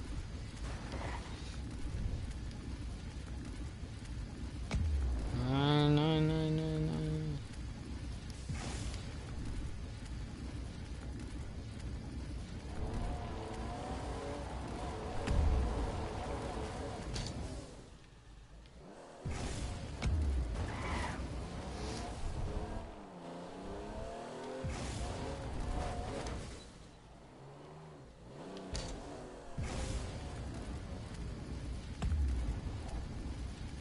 Komm schon. Ja. Nein. Ich hab's nicht geschafft. Ich bin ein Fehler. Ich habe einfach gerade kurz für 2 Sekunden vergessen, dass ich live bin. Lül. Wie geht das? Wie geht das? Man vergisst einfach, dass man live ist.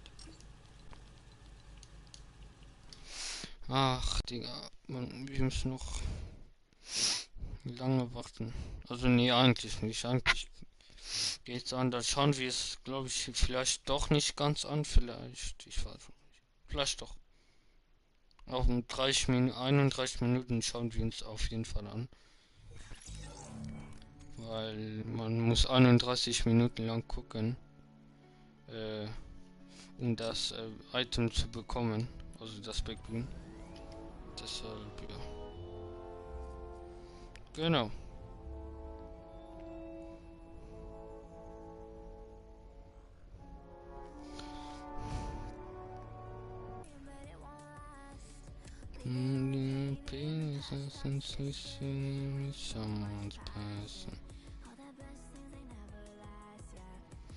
Ja, warum kann ich meinen Links nicht gucken?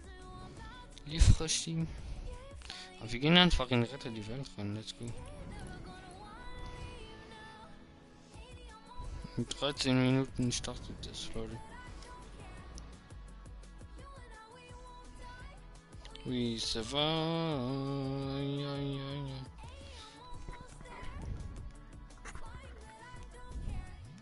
We survive. Ja, ja, ja, ja, ja.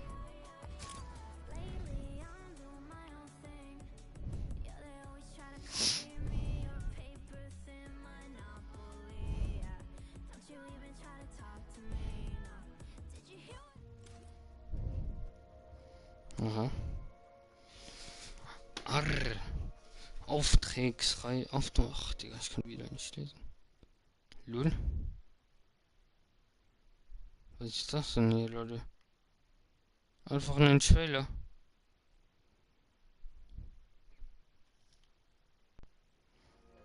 Hä, nein.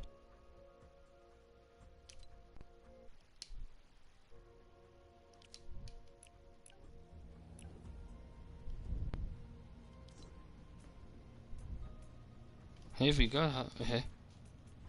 Warte mal. Oh, du glaubst, du könntest das nehmen? Sei leise. Hä, was war das gerade für ein Sound?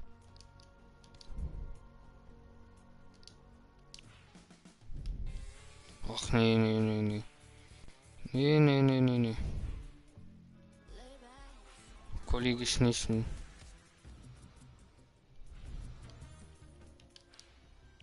So. Digga, was ist denn das für ein Typ? Ja, was war das gerade? Für ein Trailer. Kannst du ihn nochmal gucken?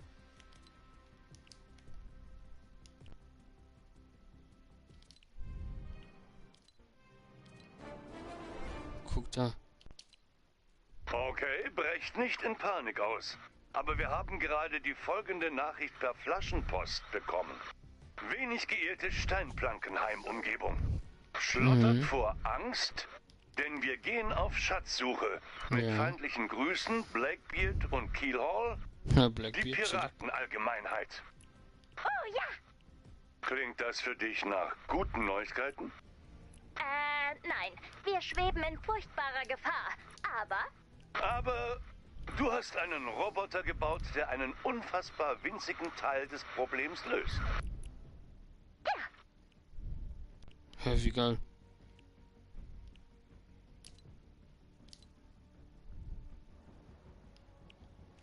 Lul, das ist ja übelst geil. Und rein da. Piraten.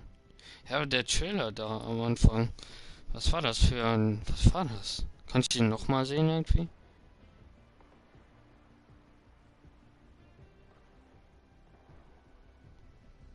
Irgend so ein Trailer.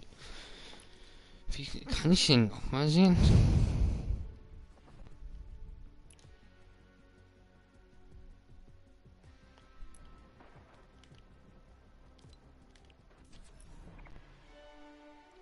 Warum bin ich jetzt hier auf einmal? Oh, I'm a savage.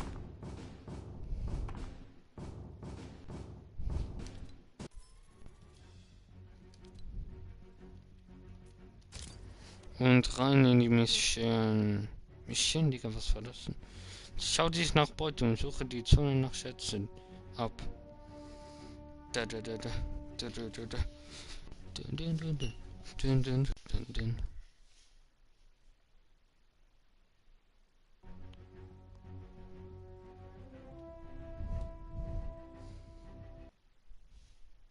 Da da da da. Da da da da. Also.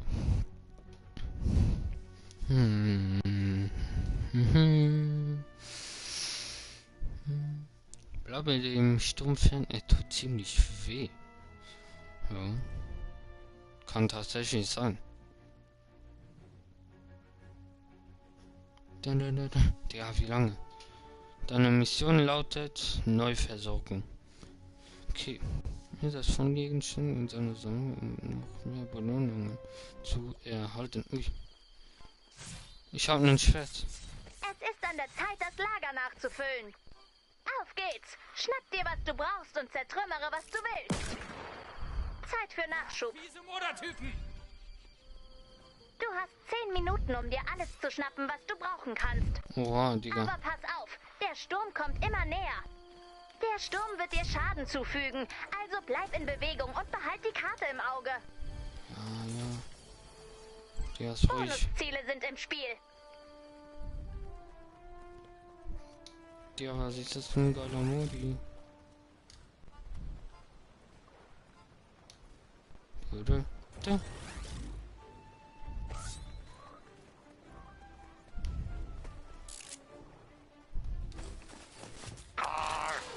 Hallo zu Korsabot. An Deck, ihr räudigen Landratten! Ahoi, ich sehe! Wenn es ums Sehen von Piraten geht, ist er dein Bot. Macht ihr auch irgendwas anderes? Kann ich nicht! Kann er nicht. Wohl wahr. Wohl wahr. Ey, jetzt gibt's auch noch in Fortnite Baby-Zombies. Nicht nur in Minecraft, sondern hier auch.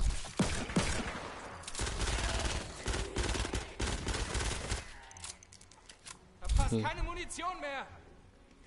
Wenn es jetzt auch hier in Fortnite gibt, diese Baby-Zombies. Ne. Da bin ich raus. Nö. Nö. Ja, die Musik.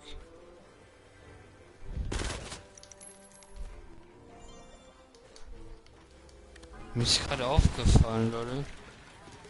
Gibt's überhaupt noch Tiere in Fortnite? Also in Battle Royale? Nee, oder? Entschuldigung. Es gibt nicht mal Tiere, also keine Wildschweine oder so. Nö. Wie nö? Ah, Digga, hör doch auf. Hey, da war gerade ein Moin. Guck mal, eine Piratenbude. Hey! Hilfe! Bro. Was habe ich angesammelt?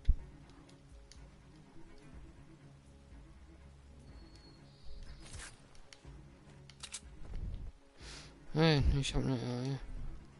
Wer braucht Hilfe?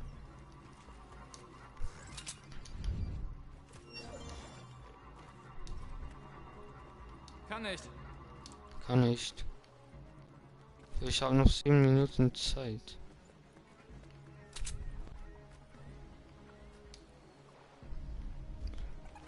Ich denke, wir gehen einfach mal dort rein.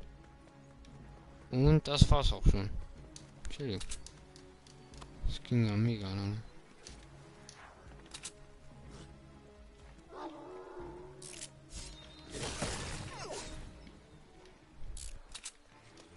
Ist auf dem Schiff vielleicht irgendwas? Ja, okay, ich riskiere es. Zurück!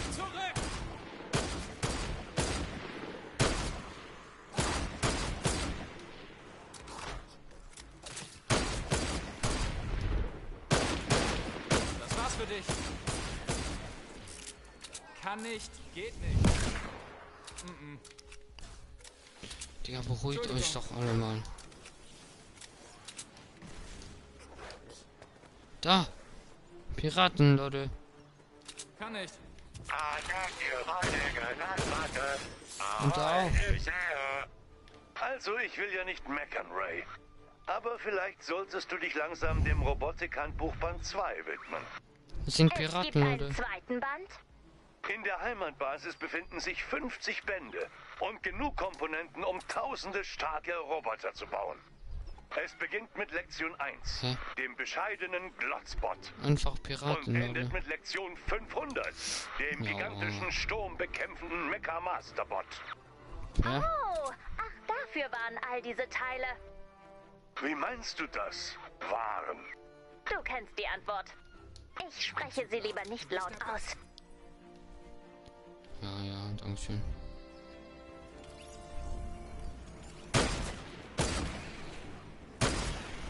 Ach, sag mir jetzt nicht, die kommen hier durch.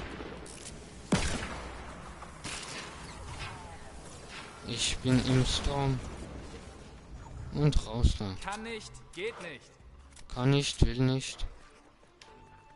Ja, kann der überhaupt irgendwas? Durchsuche alles. Ich denke, ich suche mal ein bisschen Materialien. Bevor wir gleich Noch FNCs 5 gucken Minuten. gehen. Sag alles ein. Ja, mache ich gerade.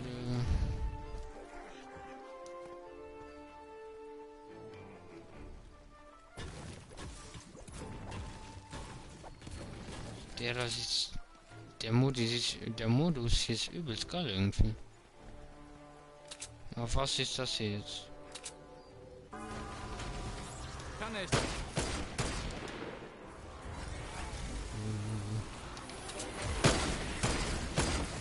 Mich erwischt. Erwischt.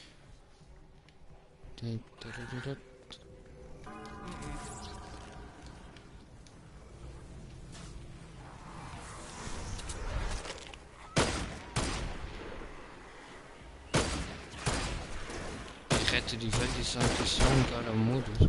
Oh, die schon wieder. Ich muss den öfters spielen.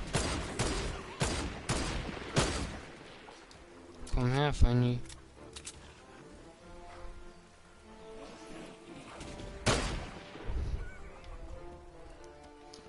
Ich nehme jetzt Pumba. Pumba ist schneller. Danke, Pumba.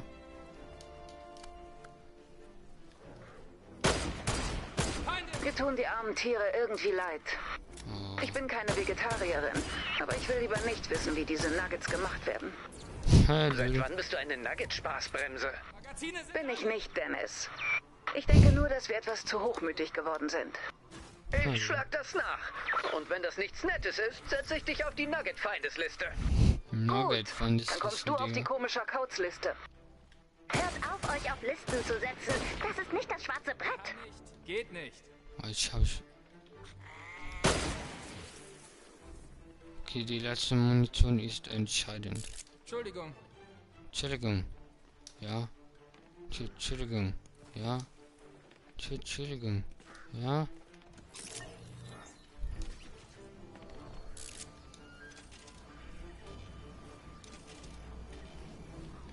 Okay.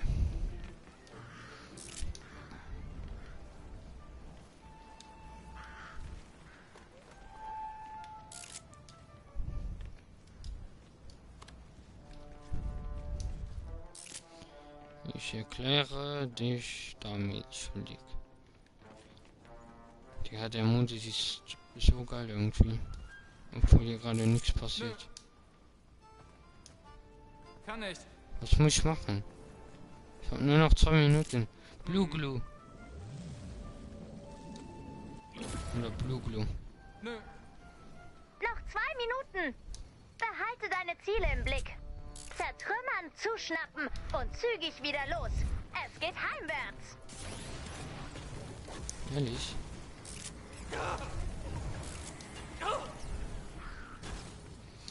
Dun. Es geht heimwärts, Leute. Kann nicht, geht nicht. Kann nicht, geht Kann nicht. nicht. Kann nicht. Ja, Leute, er kann nicht. Ah, Chapter 1. Er kann nicht, Leute. So, FNCS müsste laufen jetzt. Ja, FNCS läuft. Okay. Machen wir nächstes Mal weiter. Jetzt wird endlich FNCS geguckt, Digga.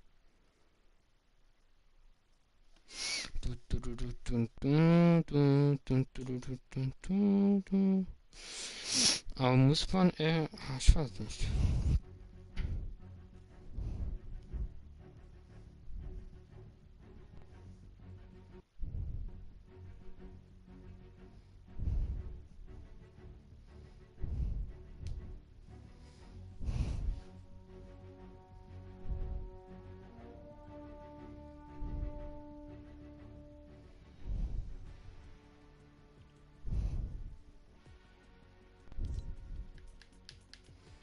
Rette die Welt verlassen.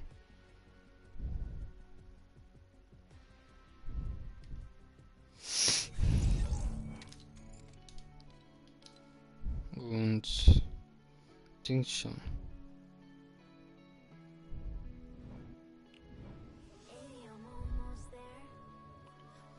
Ja, warum gibt es jetzt schon einen Countdown für Chapter 5? Was ist das? So, jetzt kommen wir endlich auf uns.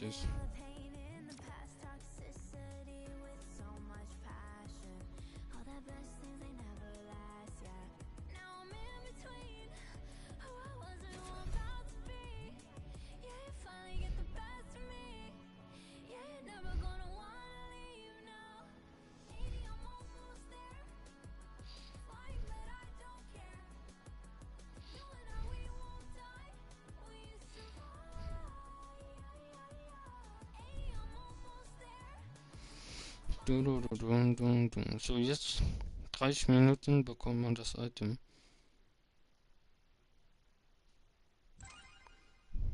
Ab jetzt.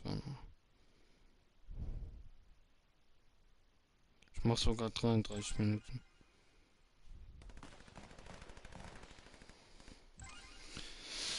Speak to me, to the one.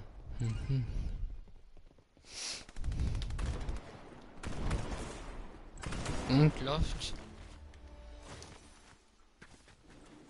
FNCS.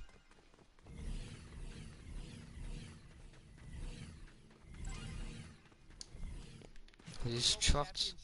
Es läuft. Was ist das denn für eine Quali? So Leute, jetzt genießt es und wir schauen uns es.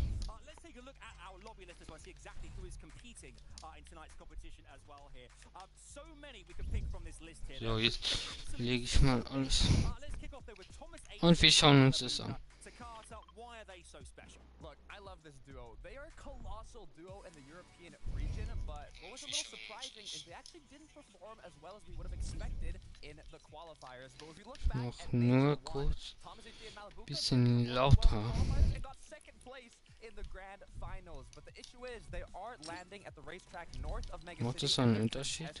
The difference is today is that they are contested, which will throw a few spanners in the works for this duo. They're not strangers to being contested. They have been contested before by even Toos and Putrick, who will again be contesting them today. Ja, but so ist for gut. them, it hasn't quite been working out off spawn. Again, in that time when they were contested by Toos and Oder Putrick, wann? they actually lost 4-2.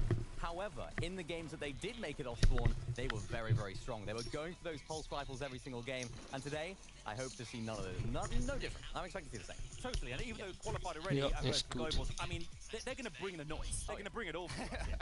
We've also got another team we must take a look at as well here.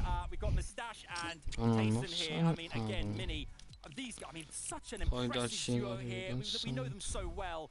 Could they go all the way this time out? The reigning champs. I mean, they could make it a two-time for this chapter so far. Okay. They are playing very well. Individually, they are in top form. And even this major, even week number 3, they actually only played 5 games of competition, yet still managed to get a second place finish, So, which is let's absolutely go. crazy. I know Tayson was having a few PC issues. I think he actually went out for dinner for game number 1. So he actually missed game number 1, yet still managed to get a top 2. This is a sign of a top 2. Look, got a little hungry, but came out on top. And what I love about this duo is actually they have some of the lowest solo impact score. And what I mean by that is they're rarely left to clutch it out as solos. This duo has an incredible amount of chemistry. They're very good at playing together. And I wouldn't be surprised if they get the back-to-back acts of champions taking home these grands. Game 1 in 19 That's the great thing Minuten. about Oder? them. You said it there. It's like in the end game, they managed to always be there together. The synergy is what it's all In about. 19 Minuten kommt Right, Game let's take a 1. look. We've got obviously 25 there. We've got another 25 duos as well here to take a look at.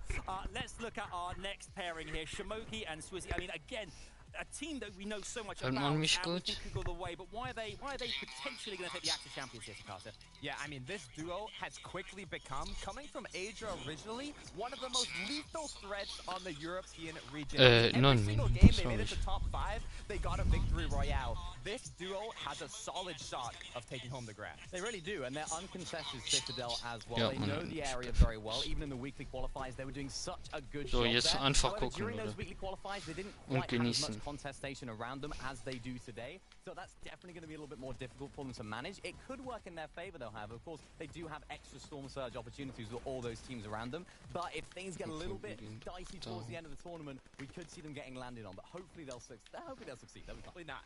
Yeah, hopefully they won't. Hopefully not. Let's hope not. One team as Wir well gucken who von we've hier, seen Leute. such impressive things from in this major as well. Mr. Savage and Vidil, I mean, we know them so well. They had a great start. The first couple of weeks in second place, back-to-back there as well. I mean, they have everything. They got all the pedigree to go all the way here against Jakarta. What's really special for you? Why do you love this duo so much? Look, what I want to see with this duo is Mr. Savage actually is tied for the most FNCS Grand Final appearances at 15. Crazy. But he still has to take one home. He's still missing that Axe of Champions. And with the back-to-back second-place finishes in the qualifiers, this could be the season where they get it done. This is a perfect opportunity for Mr. Savage as well. He's kind of notoriously been contested throughout all the previous FNCS Grand Finals. It's kind of become a meme at this point. Yet again. But today, uncontested. Naughty Nets, very good drop spot. Playing with FNCS winning pedigree in the deal as well. This duo have very good chemistry. When they make it to that end game, they're looking very, very strong. And I hope that they're able to pull it out today because they were doing very well this season. Right? Yeah, and having played with so many players across the way as well, you kind of learn everything is an experience every single time. You can bring it all to your game, and maybe this is going to be the one. Let's have another quick look here at other players that are going to be taking part here. I mean, Takata, anyone else who really sticks out? You've got the likes of Cami and Seti, other massive teams. Who jumps off the page for you? I want to talk a bit about Cami and Seti, actually, as now in the Grand Finals, it's a little bit more elimination heavy at 4 points per elimination. And we know how consistent Cami and Seti play. They're also in an uncontested drop spot, but I don't know if it's going to get the best of them in. It's difficult for this duo, right? Because, of course, as you mentioned, they're playing very Tada. consistently. They didn't Jetzt actually make könnt ihr it out of ganz opens in chillig, week ohne one dass of da the irgendwas competition. steht, So a lot of people had a gucken. few question marks over this duo. Will they be able to keep it up and keep up that good form that we've seen from the past? Weil They ich hab have. alles Week two, ganz week klein three, gemacht da also oben. very, very solid, very strong. As you mentioned, though, 4 points per elimination might pose a few issues for them. They're not the most aggressive duo. We all know that. So maybe it might be difficult for them. But I have no doubt that they'll get a top 5. Can they win, though? I'm not sure. Wait and see. I mean, do you think general consensus I'm is here also that not sure. eliminations are the way to go here? And placement points count for so much here, Takata, but eliminations, you really can, you really propel yourself up the leaderboard if you get those. Look, you need multiple pieces of the pie, right? You can't go just with eliminations. You can't go just with placement. You got to get a bit of both. It's the combination. It's the combination. Exactly. You know, one team which are, you know, we are so synonymous with this competition, who we're really excited about as well, who we love to talk about, and going to just praise for a moment as well, because So we geht's have endlich such high los? hopes. Our Queasy and Wir V, waren mal okay, in they are a team that everyone, you know, 5 assumes Minuten. might go all the way in this competition as well. Why? I mean, look at Queasy, some of his stats here, great accolades here. I mean, what makes him such a special player? I mean, we talk about Queasy so often. We almost talk about it every single show. I think I have dreams about Queasy and Benno during the night because it's always on my mind. Okay, Wait a minute.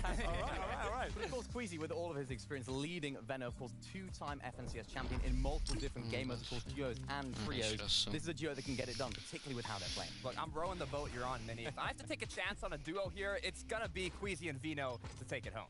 Yeah, of course. But now, of course, we need to take a look at their off-spawn, their mid-game strategies, because that's what So, sets them apart. It's the little things dauert that noch they do bisschen, that Leute. really set them apart from the rest. And we can see them, of course, getting these kinetic blades off-spawn allows them to rotate and be a little bit more split to cut. Right, there's 34 chests in the surrounding Okay, wir können noch schnell They maximize the efficiency of looting those chests. gleich einen kleinen Fight hier machen. Oder? Komm. Ich kann nicht rein. Was ist das?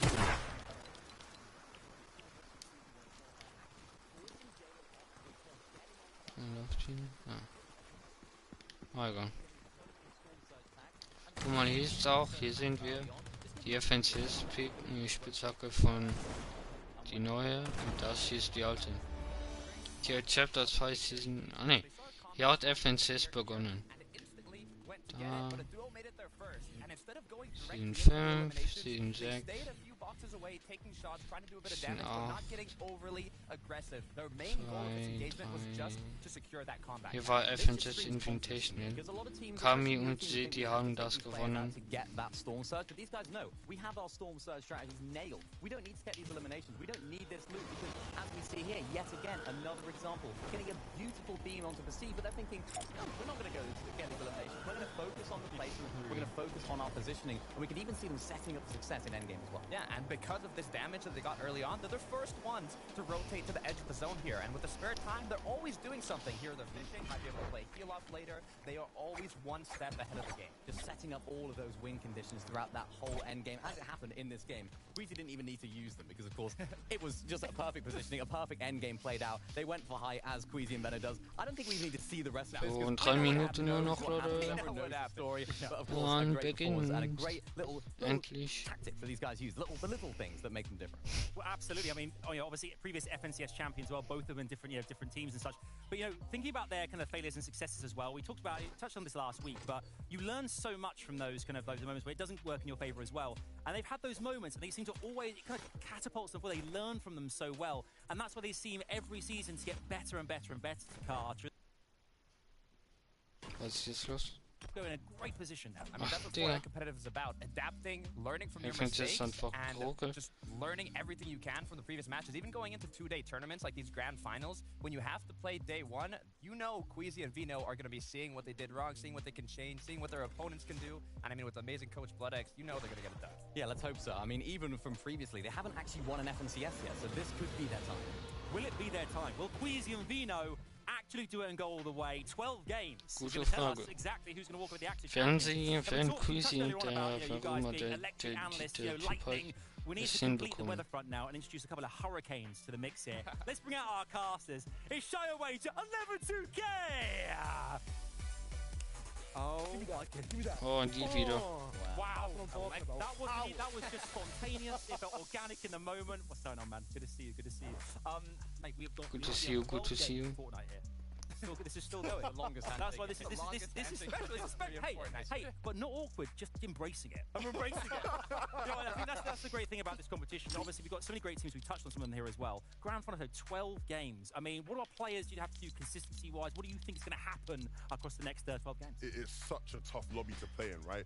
All the effort you put in this season comes down to here.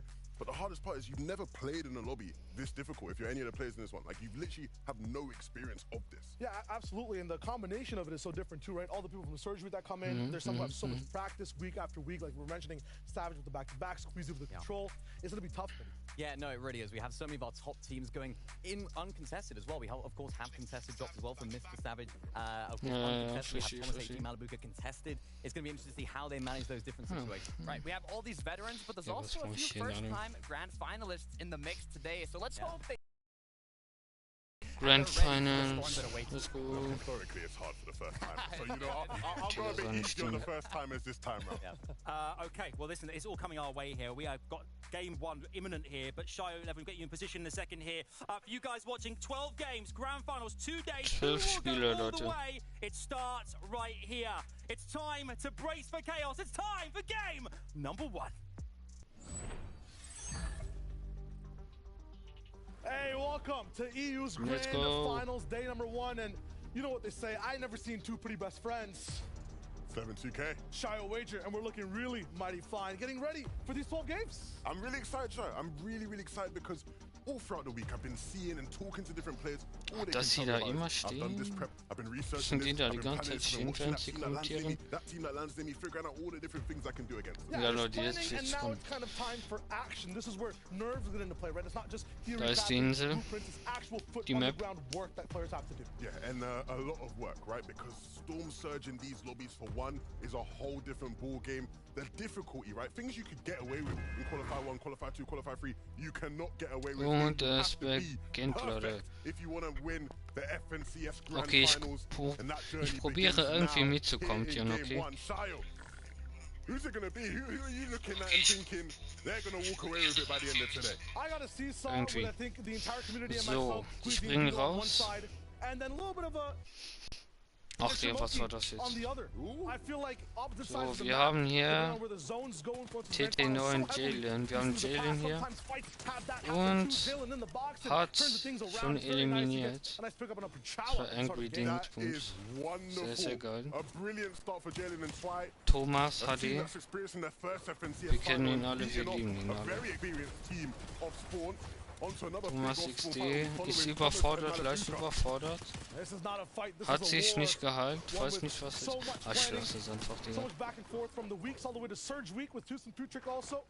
Die können das besser. And this is a bit of a surprise. If you've watched any competitive Fortnite this season, racetrack off spawn is usually one of the most 50-50 fights you get, right? You sort of drop in, land, and it's over. These teams right now, both players, both teams trying to, you know, build up, get some materials, get some loot, to then take a fight maybe, or maybe even just engage it.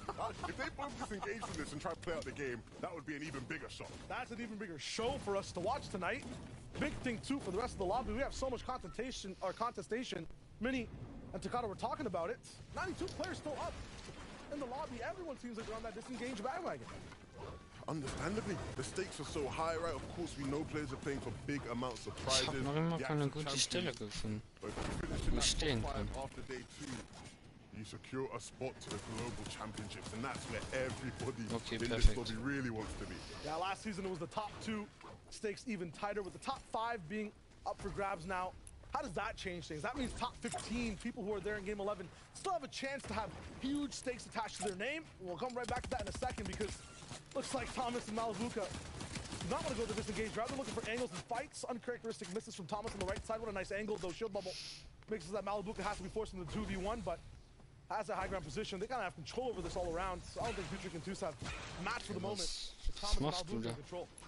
Yeah, and I think the tough thing about this battle side was that, you know, you look at this battle and you think, okay, good, maybe Thomas and Malibu could win this one and they go on to have a decent game, but the nature of this fight here just means it can... Ey, and I think over the Digga, course was ist of das die 12 games, ganze it's probably going to Zeit? be somewhat even. Some people I've seen even predicting Futrick and Tus to win more times than not off spawn, and I can definitely see that happened. It happened before in previous qualifying weeks. Quick stats, more than half the players a little bit of a fight. Cycle of life. Predator training becomes the from prey. Major 1 finals. There's Shakos and Skydew on the backside looking to see exactly who comes out on top. Looking for a few pot shots, but they're just on rotation. This fight is still going on. Malabuka Thomas stretched for mats in time. A big shot on Tus' head though, as Thomas pressures the back wall.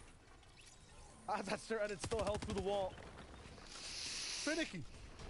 Incredibly. Malabuka down makes it so much tougher for Thomas. The combat shotgun isn't going to be the most ideal weapon he wants in this situation, especially with Shakos and Skydian just on his back, taking a look, and yeah, he doesn't even have enough mats to protect himself here. He falls. Malabuka and Thomas down in game 1. No one really got Thomas's loot just yet, but Skydian's there with the kinetic blade. They just want to get in and get out. They've done their job here so far, just to be annoying. Let's pop up that metal. Let's keep moving. We talk about Das ist interessant, Leute. So läuft. Ja, eigentlich, wenn ich ehrlich bin, ich gucke das nur wegen dem Item. Aber auch ein bisschen wegen dem, weil es ja, ja, ist egal.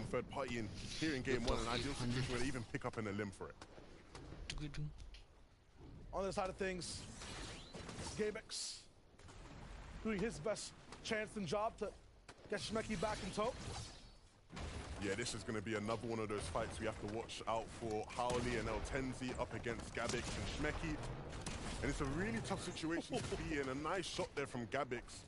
And we'll follow that fight all throughout. So they actually spoke to Shmeki before the tournament. He understands the difficulty of the situation they're in, right? Being contested off spawn at Lonely Labs. He knows that all the teams around them in that Lonely Labs area are going to be looking to try and third-party them and make their day a very difficult one. But he's up for the challenge. Now we're on to the talk of the town, Queasy and Vino. Kenjutsu Crossing already have one team down. How did that start? Because from what we saw, they'd be uncontested. Starkey and Drayson. They move a little bit more south. They want no one interrupting their spot at all. And now they got a little bit of extra metal to rock with too. They should be looking mighty fine. Yeah, and of course they are uncontested. But, you know, they don't want anyone disrupting their path. Vino often likes to instantly land at the top of Kenjutsu, then quickly kinetic blade out to that south area where those guys were. So quickly letting them know, look, we ain't letting you have that. You better find somewhere else to loot over the next 12 games, because it's not going to be here. That's the attitude in game 1. That's going to be so tough. If you're a team one coming through, have your game plan, and it's one of the best teams on EU, shoving you completely out. Savage Vidil. Naughty Nats, Loa rocking through as well. They have to kind of cut through Kenjutsu Classic for this zone. Have to be careful in this position, it's not possible to play like this. It's Queasy and Vino here that are capitalizing off of their positioning right now, taking shots from every which way. And this is a team that's been getting so much hype this season, and understandably, right? They've had a great season, had a great one, they're uncontested. But their surge strategies, in my opinion, haven't quite been solidified, and you're seeing them struggling here in the mid-game. Mr. Savage down, Vino's the one that's taken him out. And for Vidil to even do anything significant here would be a big surprise.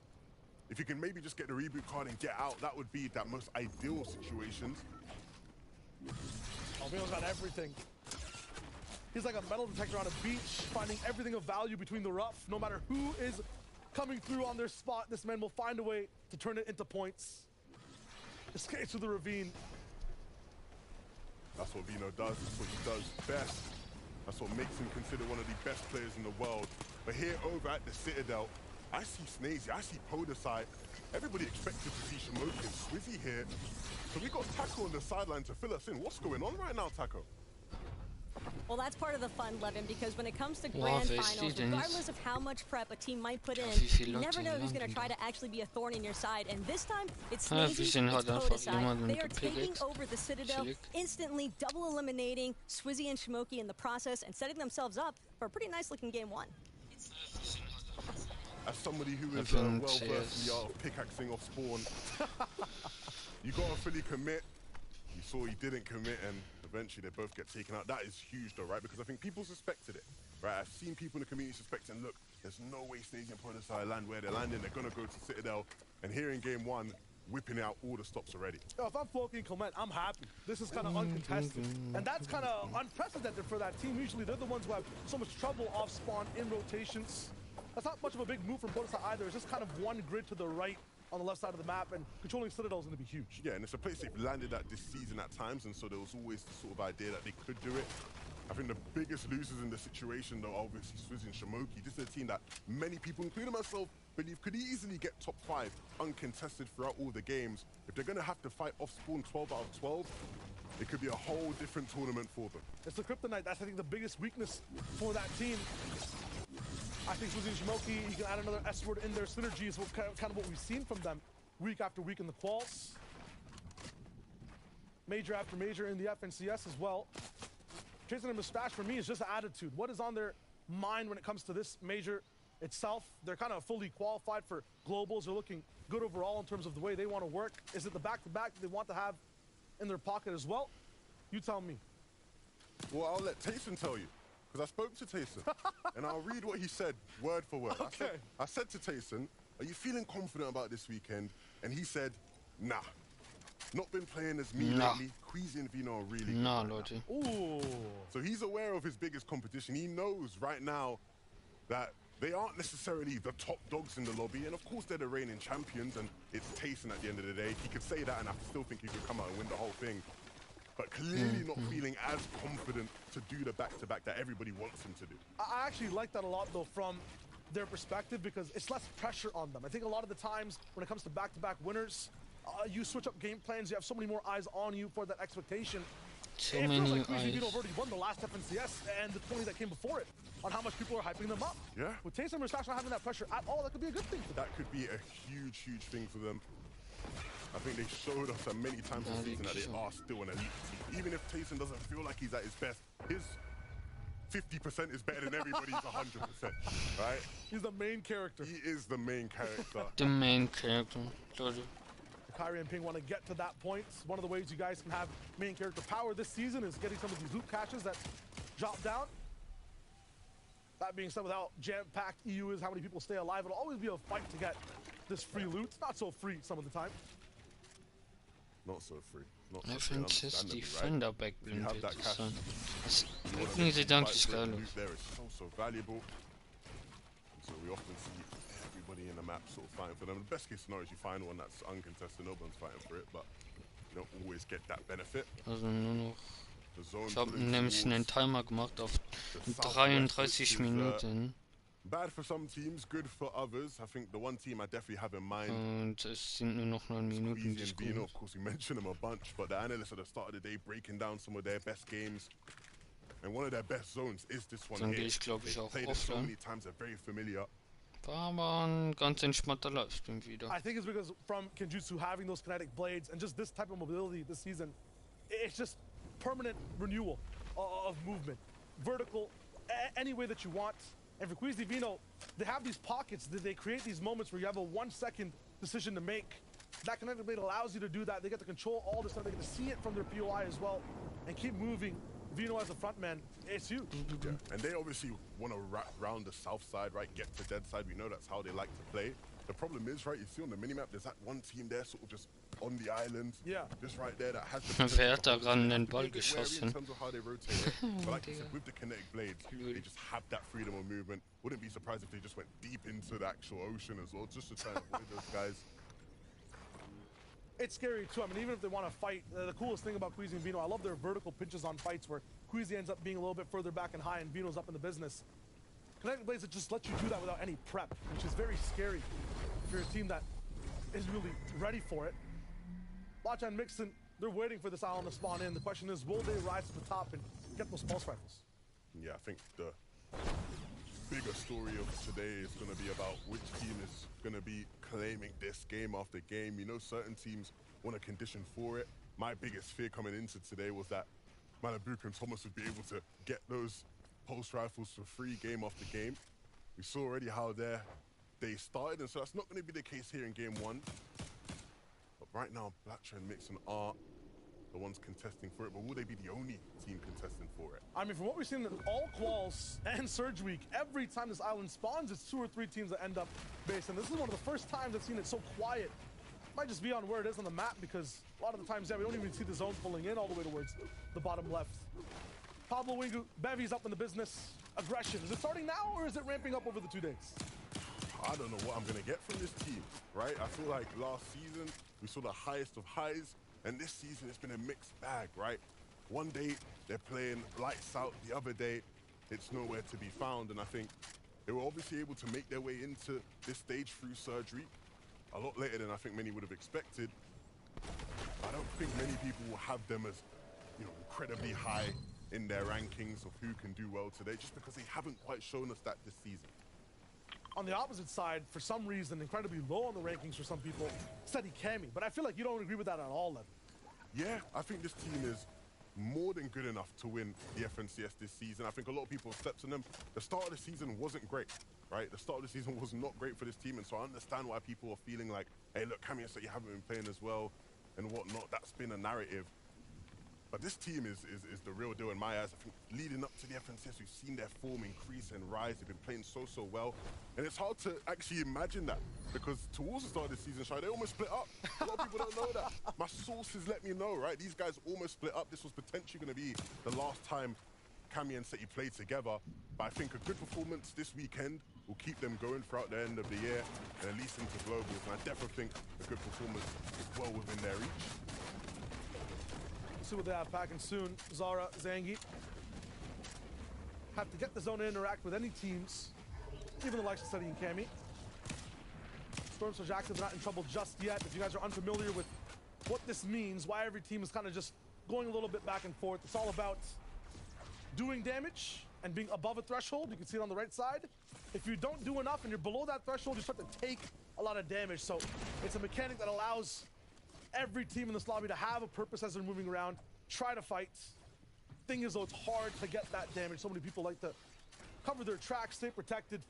A lot of people struggle in the grand finals. Especially lobbies teams maybe will run out and try and be a bit greedy about not using builds. In grand finals, people will make sure they block every single angle at all times. Like at Chini now, just this will happen one time, or some of the times when you're going for Surge, it's not just pot shots from afar, you're forced to get into fights. He's in the business getting finishes. That's Shmeki, who got booted up and is knocked down again. Pixie and Della, for them also, a completely different circumstance this season.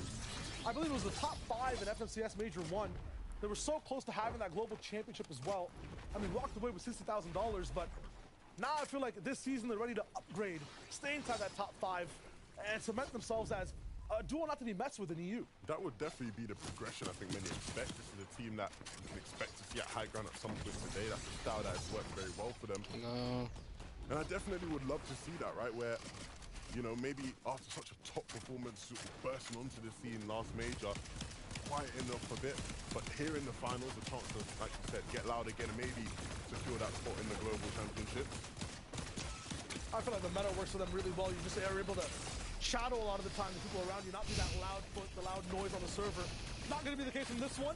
Somehow, the left hit on the kinetic actually juices Ja, was geht denn da gerade ab, Leute? few troubles with the edits, but it's so hard to make sure that you're protected on all sides where you're getting focused, and then also Was trying to get passiert out, da gerade? falling down, not able to protect the knocked body, but Della can finally find a way to maybe move out. Ist gerade keiner, der The edges guckt. of frenzy skills, his So match gut. count so low. We're out of metal. He's running through brick, and he might be out of time soon. Ooh, 2 shots. Wie bist du 1 hier second on überhaupt? the builds. It'll be Vortex and So, Jack nur that noch always 3 back. Minuten muss ich gucken. Dann habe ich es falsch.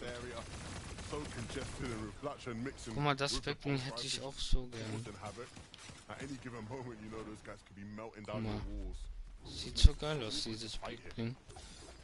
Gotta be super Und dann careful. komme ich Some mit of these dem hier. people, even though it's an awkward fight, this is where they want to be. Vortex Japko not gonna have many chances to try to ja, snipe people was from war das afar. They want to gerade? get into a box fight soon. You can see on the right side. Das hat keiner Damage gesehen, threshold Leute. just 30 above. They need more damage. You want to be triple digits, 100, 200, 300 above. Yeah, but they hear those players connect blade in a way. They got to be looking at that, looking for opportunities to take shots at players while they're vulnerable. It's so tough to just be at peak in these grand finals. Even if you're getting rattled down, you have to be aware, as Levin says, as to what's going on around you. If you ever your entire checklist just worked out, if everything's good, you're like Mr. Savage. Look at this rotation. Bottom side from the left on Steamy Springs. This is where all the duels are.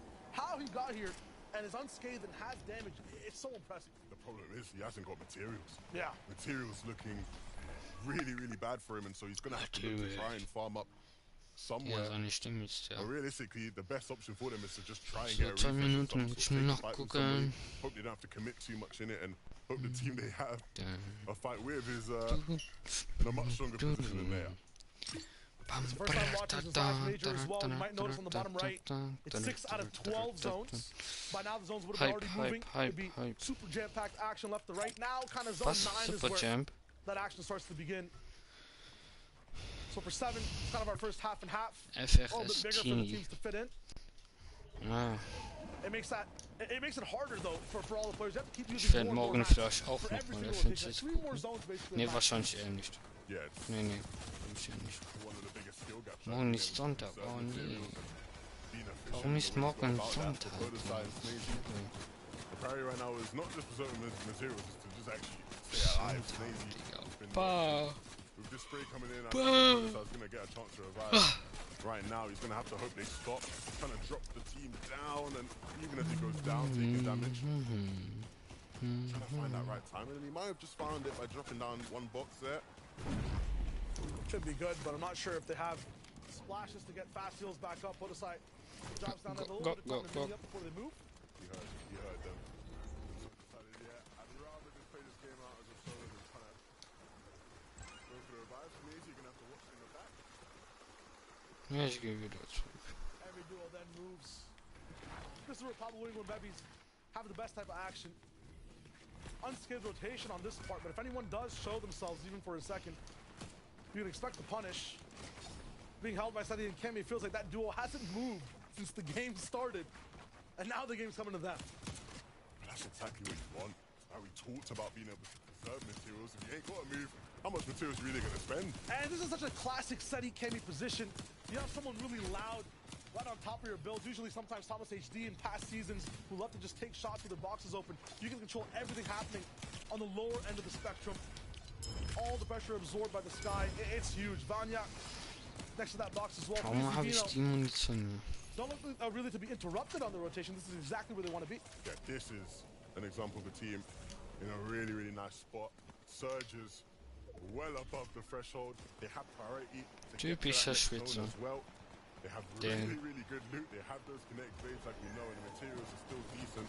I'm sure, especially on Dino as well. And what a free zone pull for them, just kind of walking right on a field. Have the mountain behind you. Opposite situation for Savage and Vidil, who for Surge are looking kind of fine-ish, but other than that, they've got nothing in the tank. This is not where you want to be. Ja, das war gerade mein Timer so, Leute. Wir haben 33 Minuten lang geguckt. Das war's, Leute, mit dem Livestream. Ich würde sagen, ja. Wir waren fast drei Stunden live. Ja. Ciao Leute.